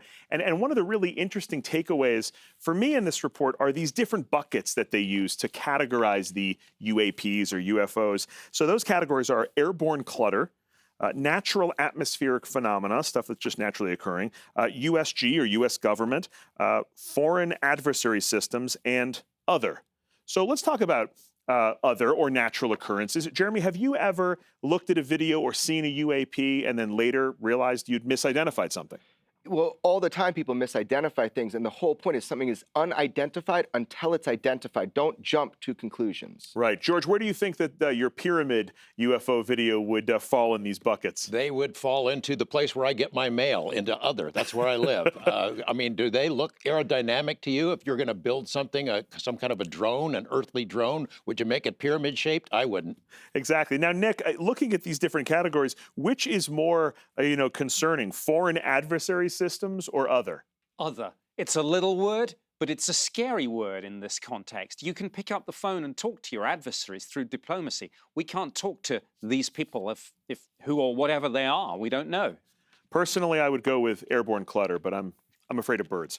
Okay, listen. Based on these incredible videos that we saw tonight, let's talk about your top UAP sightings and why. Let's just go rapid fire down the line here. What about for you, Jeremy? I mean, my favorite is 1989, Bob Lazar right here in Las Vegas, Nevada. But after what we've seen tonight, it's the cases that I've worked on. So the USS Omaha and all the corroborative sensor data and information and visual evidence that George and I have been able to provide to the public makes it one of the most robust cases we've ever had with UFOs. Right, because it's not just one piece of footage. Right. You've got night vision, you've got radar, you've got FLIR. It's kind of the whole package. And you have now footage from the deck of the Omaha. Exactly. Okay, so George, what about you? For me, it's the Tic Tac. I think it's the most important UFO in history because of what it has meant to where we are now. I mean, the credibility of those witnesses, the pilots, Dave Fravor and others, they've gone before Congress with the help of two former intelligence officials, Lou Elizondo and Chris Mellon, who gave up government service to push this ball down the field. That video is what sold that story. It got the New York Times to cover it, 60 Minutes to cover it, and it was the reason that we have a UAP task force. Certainly changed the game, absolutely. And Nick Pope, what about you? I'm going for gimbal. When these normally unflappable pilots get excited, I get excited too. But look, there are a lot of UFO videos on the internet, but what makes these really stand out, and gimbal is part of this, is that the Department of Defense have put it on their own website and issued a press release to say it's genuine. So we've got the provenance of it. I'm with you. The gimbal video for me is really the most intriguing just because of how these unflappable pilots, you know, these guys that normally have this kind of right stuff attitude, they are just freaking out, for lack of a better term, about what they're encountering up there. There's something about that just makes it so compelling. All right, so let's check in with Jessica and our ever-expanding Twitter feed. Thank you, Josh. Here's what's happening over on social. Let's bring it up.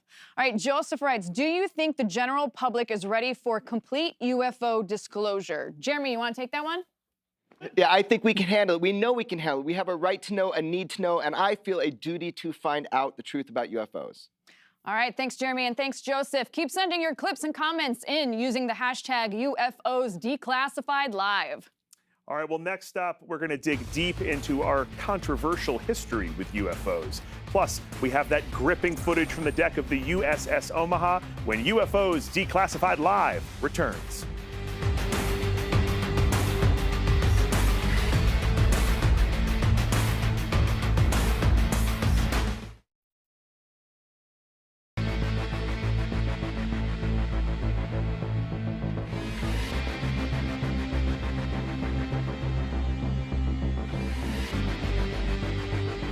You're watching UFOs Declassified Live. I'm Josh Gates. As the Pentagon report indicates, the public in general has been hesitant to disclose UAP sightings because of the stigma associated with UFO eyewitnesses. But research shows that these UAP sightings have been going on for years and years. Take a look. People think that with these US Navy sightings, some people think this is new. It's not new. It's been going on since the dawn of time. Myths, legends, these things, whatever they are, have been seen throughout history. After World War II, the world was very different. And we had exploded the nuclear bomb over Nagasaki and Hiroshima. That changed everything. Now, people start seeing unidentified flying objects, and they're coming over military bases, and we don't know what to do about it.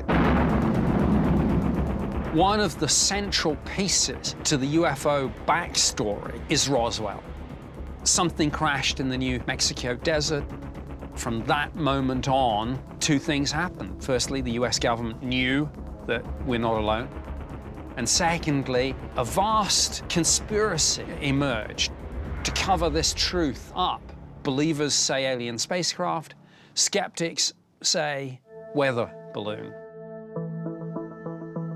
Whatever happened at Roswell, it's now so embedded in people's awareness. It's part of pop culture and continues to fire people's interest and imagination. And maybe what happened at Roswell was the start of all this, at least the start in the modern era. In 1953, the CIA created the Robertson Panel. It said that there was no direct threat from UFOs. But most important, they said the real danger wasn't from UFOs, but it was from thousands of UFO sightings would overwhelm our reporting capabilities and mask a Soviet air attack. And as a result, they made a concerted effort to debunk and demystify UFOs and any people associated with it. If people watch closely, they'll notice we tend to use the phrase UAP and not UFO. It's just a way of getting rid of the stigma that comes with the term UFO. And it's just a way, and this is really important, to get the senior stakeholder engagement from within government, the military, and the intelligence community. Well, joining Nick Pope on our panel are former CIA officer Jim Semivan and intelligence historian Keith Melton. Welcome to both of you. Thank you. Thank you. Okay, so, you know, when we talk about the history of UFO sightings, they may well go back into prehistory. But I think most Americans think of Roswell as the beginning of it all. Why? Well, actually, the first major UFO incident took place 1 month earlier. Before Roswell? Before. When a private pilot flying near Mount Rainier, Washington, observed 9 flying discs in formation, traveling at speeds between Mach 2 and Mach 3. The next day, it made nationwide headlines, and one newspaper coined the term flying saucers. That's where it all started. It started there. At least in our popular culture. Why do you think then that Roswell kind of gets all the glory, as it were? It has become popularized certainly after 1970. Yeah. But from 1947 to 1970, very little was written about it. And let's talk about Area 51 and how that fits into the Roswell story. There is no direct connection between Roswell in 1947 and Area 51 in 1955. It didn't even begin construction until August of 1955. And yet they're always sort of thought of in the same breath. In the context that if there were technology, foreign adversarial technology, that would likely have been the place. But actually, at the time, it would have probably gone to Wright-Patterson Air Force Base. Sure. Would have been a much more likely scenario in that theory. One of the things, Jim, that I found really interesting in the package is you mention that the bombings in World War II of Hiroshima and Nagasaki really coincide with the beginnings of a lot of these UFO reports. Do you think there is an actual connection between these events? Yeah, I think so. In 1945, a squadron of Hellcat fighters were trying to intercept a UFO that was hovering over the Hanford plutonium production facility in Washington State. Now, they did this over 3 nights. They went after these UFOs over 3 nights, and they obviously did catch them. But this occurred 7 months before the bombs went off, the atomic bombs went off in Hiroshima and Nagasaki. And what this indicates to me is that these UAPs were interested in our nuclear technology at the very beginning of the nuclear age. One of the things I read that sounded either outlandish or terrifying or both, I don't know, is that some former Air Force personnel testified not just that UAPs exist, but that they have the capability to neutralize nuclear weapons. Is there any evidence of that really? Yes, and allegedly, but there was a few instances where UAPs were seen over ICBM sites, and that they were allegedly interfering with their launch activity. Now, this happened in Russia, too. It happened numerous times in Russia, actually. So we have seen this before. Nick, one of the things that I think is really curious here is we have talked in this country about UFOs, certainly in popular culture, for a really long time. But look at what we have now. I mean, we've got this official Pentagon report. Do you think that the release of this report changes the perception in the public and the culture around UFOs? Completely. I think this issue was regarded as fringe. It's now mainstream. People thought about it in terms of science fiction and conspiracy theory. They're now framing it correctly as defense and national security issues. So it's completely changed the narrative, yes. Do you think that when people read in this report that 143 out of 144 of these sightings are unexplained, that they should be worried? Yeah, I think it's like, if you can't explain that many of them, well, go back and take another look. Could do better. Yeah, so you think people should be nervous by this to some extent? They should. If there's anything in our skies, particularly with these technologies, then absolutely we must be concerned. And Congress is concerned, hence the interest, continuing interest. This report is just the beginning. All right, well, thank you very much. We're going to take a break here. When we return, we have got that must-see footage from the deck of the USS Omaha, and it is almost time to bang the gavel and find out what the verdict is from our experts. Adversary, alien, neither. And don't forget to share your thoughts on UAPs on Twitter using the hashtag UFOs Declassified Live. We'll be right back.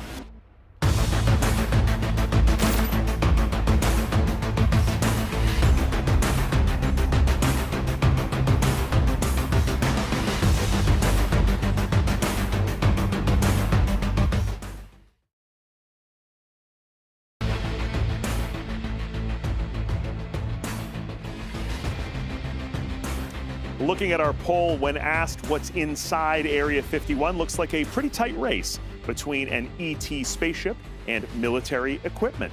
Welcome back to UFOs Declassified Live. I'm Josh Gates, along with UAP/UFO experts Jeremy Corbell, Jim Semovin, and Nick Pope. Now, as promised, we have brand new footage from the swarming event above the USS Omaha. Get ready for this. We've already seen incredible radar and FLIR imagery. Now we have a brand new angle on this same historic event. Take a look. All right, Jeremy, let's talk about this. What are we seeing in this footage? Right, so you're seeing corroborative video evidence. All the other videos that George Knapp and I have put out, they've been confirmed by the Pentagon as being true unidentified UFOs, part of a study. What you're seeing here is video footage from the USS Omaha. You see the lights, they're lit up, and that's really important. It's the first time you're seeing footage of this. And so how long did this event go on for? This was actually over a number of days where it came to a highlight on the 15th of July, 2019. So we see these lights, we can see some blinking here. I mean, I know we have this FLIR and this radar also, but how do we know this isn't an aircraft? How do we know we're not seeing a helicopter hovering here? Right, so this is well studied by our United States military. It's part of the UAPTF task force, investigation into this. This is a confirmed UFO sighting. They don't know where they landed. They don't know where they took off from.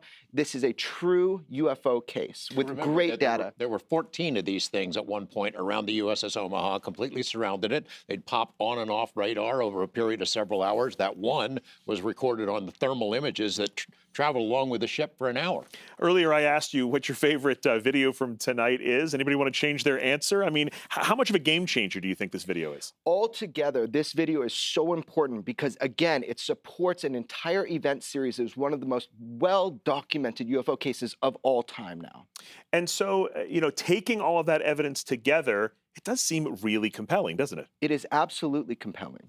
So, okay, George, you've been at the forefront of this field for years. What's your reaction to this video? Well, it's important because you have three different forms of evidence to document it. I presume that there are other cases like that there's sensor information that the Pentagon has that is too sensitive to release to the public. It is classified for a good reason.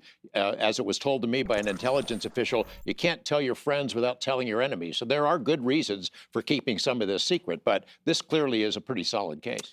Nick, how seriously should this incident be taken? Very seriously. Something is almost toying with us. It's like playing cat and mouse with us. And I know some of us with government backgrounds get accused of pushing the threat narrative here. But come on, you've got to say, when these sorts of things get close to our US military assets, whether they're aircraft carriers, destroyers, Navy jets, whatever they are, that has got to be seen as a potential threat. Okay, we're going to take a break here, but you're not going to want to miss what's coming up. Our panelists will be delivering their final verdict: adversary, extraterrestrial, or neither. And please keep launching your tweets our way with the hashtag UFOs Declassified Live. More to come after this.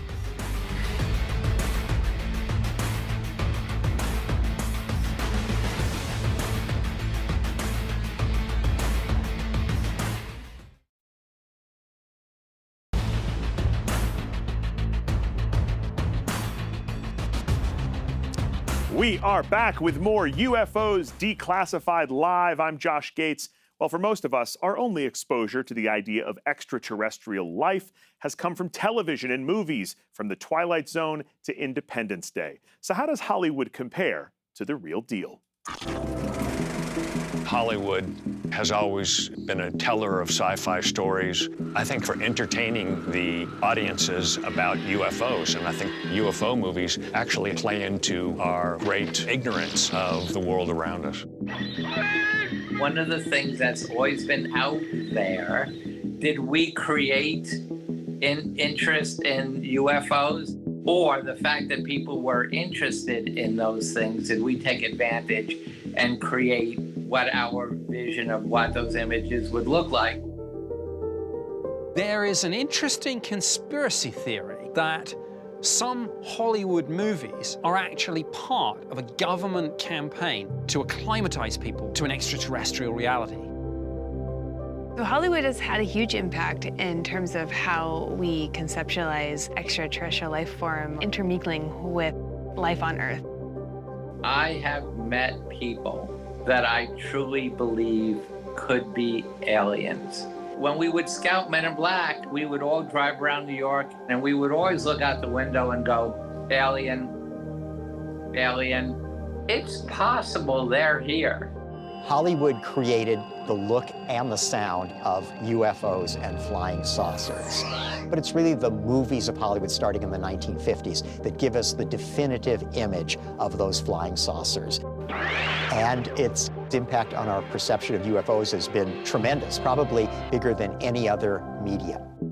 If used correctly, Hollywood is an incredible platform to enlighten people.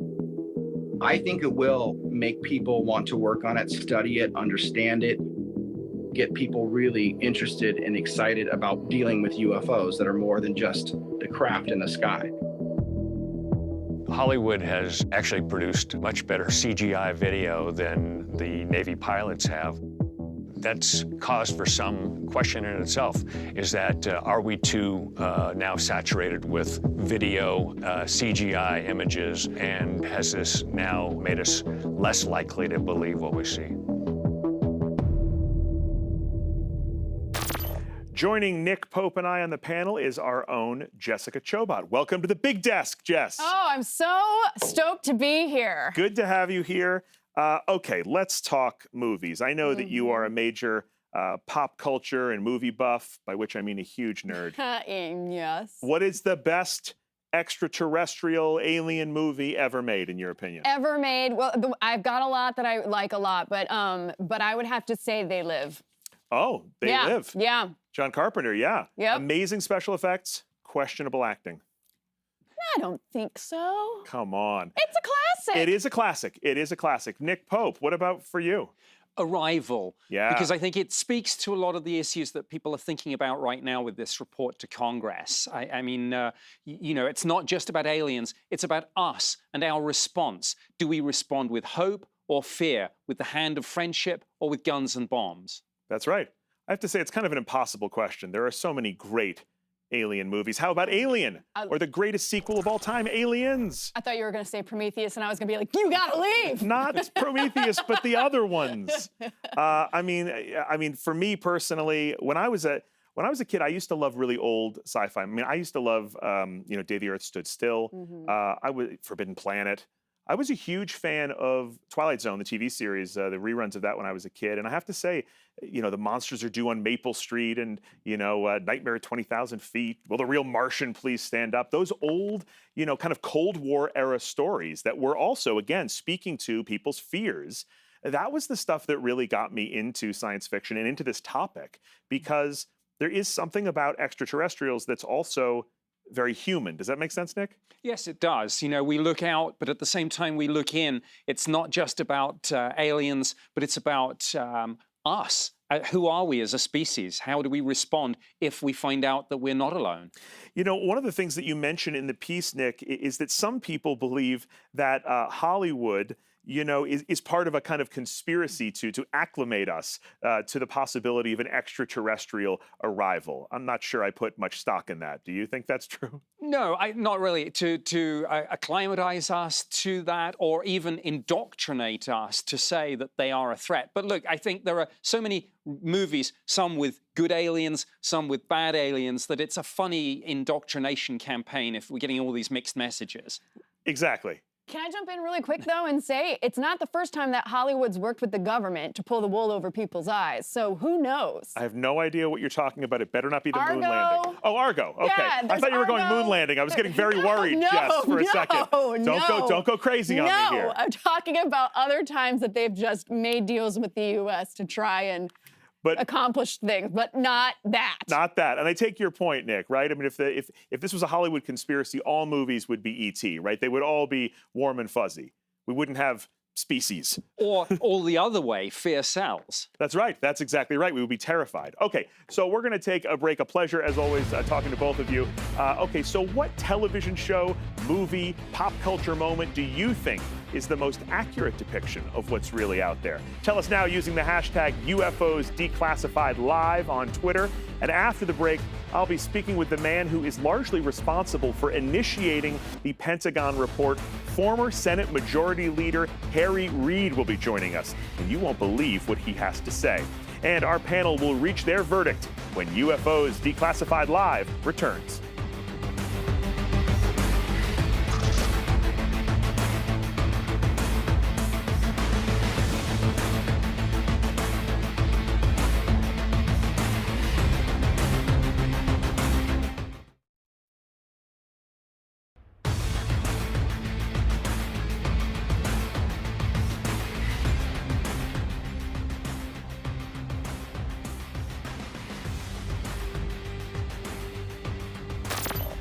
Welcome back to UFOs Declassified Live. I'm Josh Gates. As you know by now, information on UAPs became declassified this week when the Pentagon UFO report became public.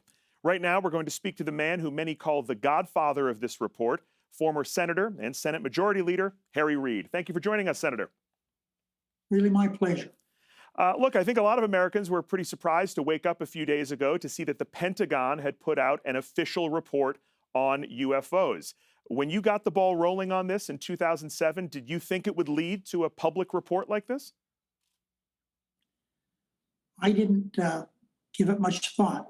Frankly, I was just trying to show that the occurrences of these UFOs was not something that was a figment of someone's imagination, but they actually took place. And as we know now, we spent $22 million of the government's money, and we proved that these are actual sightings that people have had for a long, long time. So I didn't know if they'd come out with a report. The report that, frankly, that they came out with is pretty sparse, pretty slim. And I would hope that this is not the one and done. And I think that if we're going to do a good job on this, we need to make sure the government's involved in it on a continuing basis. And this slim report is not good enough. What do you think that Americans should take away from this report, or what do you find most interesting in it? Well, I'm glad the government is acknowledging that there's something that needs to be looked into. My concern is it was just so weak in facts. If anybody reads this, they won't know much more after reading it than before they started. And look, the report doesn't specifically point to an extraterrestrial origin for these sightings. Do you think it exonerates foreign players, though? China or Russia? Could these be, high-tech objects from other countries? I don't think we can eliminate anything. Right. I think we should have an open mind. My personal feeling is I doubt that it is China or Russia or France. But if it is, that's the way it is. I just think that technologically, they're not that far ahead of us. In fact, I don't think they're ahead of us at all. And so where do you think we go from here, Senator? I believe that we must continue working on this. We have, we do know they exist. We don't know what they are. But for us now to walk away from it with this very slim report, it would not be in keeping with what I believe is good scientific evidence. We need to continue not worried about conspiracy theories, little green men. We have to worry about science. What are they? We know they exist. So let's continue working scientifically to find out what the hell they are. Absolutely. Senator, a pleasure speaking with you. Thanks very much for your time. My pleasure. Well, great to get Senator Reid's input. And if nothing else, the Pentagon report has formalized a number of goals for future UAP research. The Pentagon says they plan to standardize the reporting, consolidate the data, and deepen the analysis. They also intend to expand their collection of data and increase the investment in research and development. Okay, so Jim, let me start with you. Do you think that's true? Do you think that Congress will continue funding UAP research like the report says? Oh, yes. I think the cat's out of the bag. And as long as UAPs are buzzing nuclear sites, military installations, and carrier strike groups, you're going to have money for research. So you think this is just the beginning of this, I think this is just the beginning, yes. Okay, so Time has come. Moment of truth. Everybody here on the panel. One of you is an alien. No, that's not what we're talking about. Given what we've learned tonight, experts, I can't wait to hear your take on all of this. Do you believe that these UAPs are extraterrestrials? Do you believe that they're adversaries, foreign players of some kind, or something else entirely? We'll start with my good friend Nick Pope. What do you think, man? I'd love it to be aliens, but I occasionally wonder if it isn't something more bizarre, something for which we have neither the words nor the concept. So, you think it could be something else entirely then? Absolutely. All right, Jim, what about you? I believe it's a non-human technology. Really? And I wish I knew who owns it. Wow, that's incredible to hear from you. You know, our intelligence clandestine guy here. I mean, that's kind of remarkable, shocking for me to hear. But that's what you believe, that Yes. that it's something other. It's something other, no question. And you, my good man, what do you think, George? Well, given that technology, that advanced technology that is still far beyond what we can do, has been around at least 74 years, I believe that it is non-human, that it's a non-human source. That could mean extraterrestrial, it could mean interdimensional, it could be something more exotic, ultra-terrestrial, something, as Nick said, that we don't really know how to explain, but something that's lived here for a long time. We need to investigate the unexplained, not explain the uninvestigated, and that's going to take a permanent program. All right, and we're going to need another special to talk about ultra-terrestrials. I'm around. Okay, good. And that brings me to you, Jeremy. What do you think about all this? What's your final analysis here? Some UFOs represent a technology that outperform, outmaneuver, and outpace our greatest warplanes and weaponry. Some UFOs are not made by modern humans, and the United States government has in their possession some of these craft. You believe that for sure? I am certain of it. Okay, let's go over to the big wall. Jessica Chobot, what do you make of all this? Well, I'm not a scientist, so I have no problem just going into the deep end of the pool, full aliens. I know it. Jess, you're a believer. You are a true believer. Let's just do this. Let's do this, people. All right, and so standing next to the true believer, the voice of science, Dr. O, what do you think? Are you gonna bring us down to earth here? Well, I think it's all in the name. Whether you call it a UAP or a UFO, it starts with U, which stands for unknown. And that's where I stand. And so I think we need more data. Do you think there is a possibility that there is an extraterrestrial explanation for this? I don't lean that direction for this phenomenon, but there are astrophysicists who think that there may be life on our planet that we don't even recognize as life because we don't have a broad enough definition. And so I do think that the evidence tells us that life is ubiquitous throughout our universe, but I think that intelligent, technologically advanced life is exceedingly rare. All right, so one of the things that we have to talk about in this report is what's not in it. Right? There is a classified version of this report. I'm looking at the clandestine guy here when I say this. Do you think we're going to see more of this? Do you think there's going to be additional material declassified here? Oh, there's certainly going to be more material. George and I are going to make sure of that. Whether it's released officially or not, we don't know, but it's coming. And do you think that what wasn't included in this public report is, for lack of a better word, juicy? Nick? Oh, I'm sure. I think there'll be a lot of technical information. We haven't heard much, for example, about the satellite imagery that former DNI John Ratcliffe mentioned. So that's something to look for. But for sure, this is the beginning of a journey here, this report. This is not the end of this conversation. You've done been told UFOs are real and they require study. That's what that report says. All right. So much more to come. Yes, I agree. Yeah. All right. Well, I have to thank all of you. What an absolutely amazing journey tonight. What a panel. You know, to some, this report represents an awakening, right? The government finally addressing these UAPs that have been around for years. And this represents a commitment to more research and investigation, a new day. To others, the report is a good first step, let's call it, but that more transparency is needed to understand the truth. And I'm sure that others still will remain firmly skeptical. I know we've got some skeptics watching tonight who are probably unmoved by these 143 unexplained events. As for me personally, I just wish we had more time because I have a lot more questions. I want to thank Jessica Chobot and all of our esteemed guests this evening for what has been an amazing conversation. For UFOs Declassified Live, I'm Josh Gates. Good night from Las Vegas.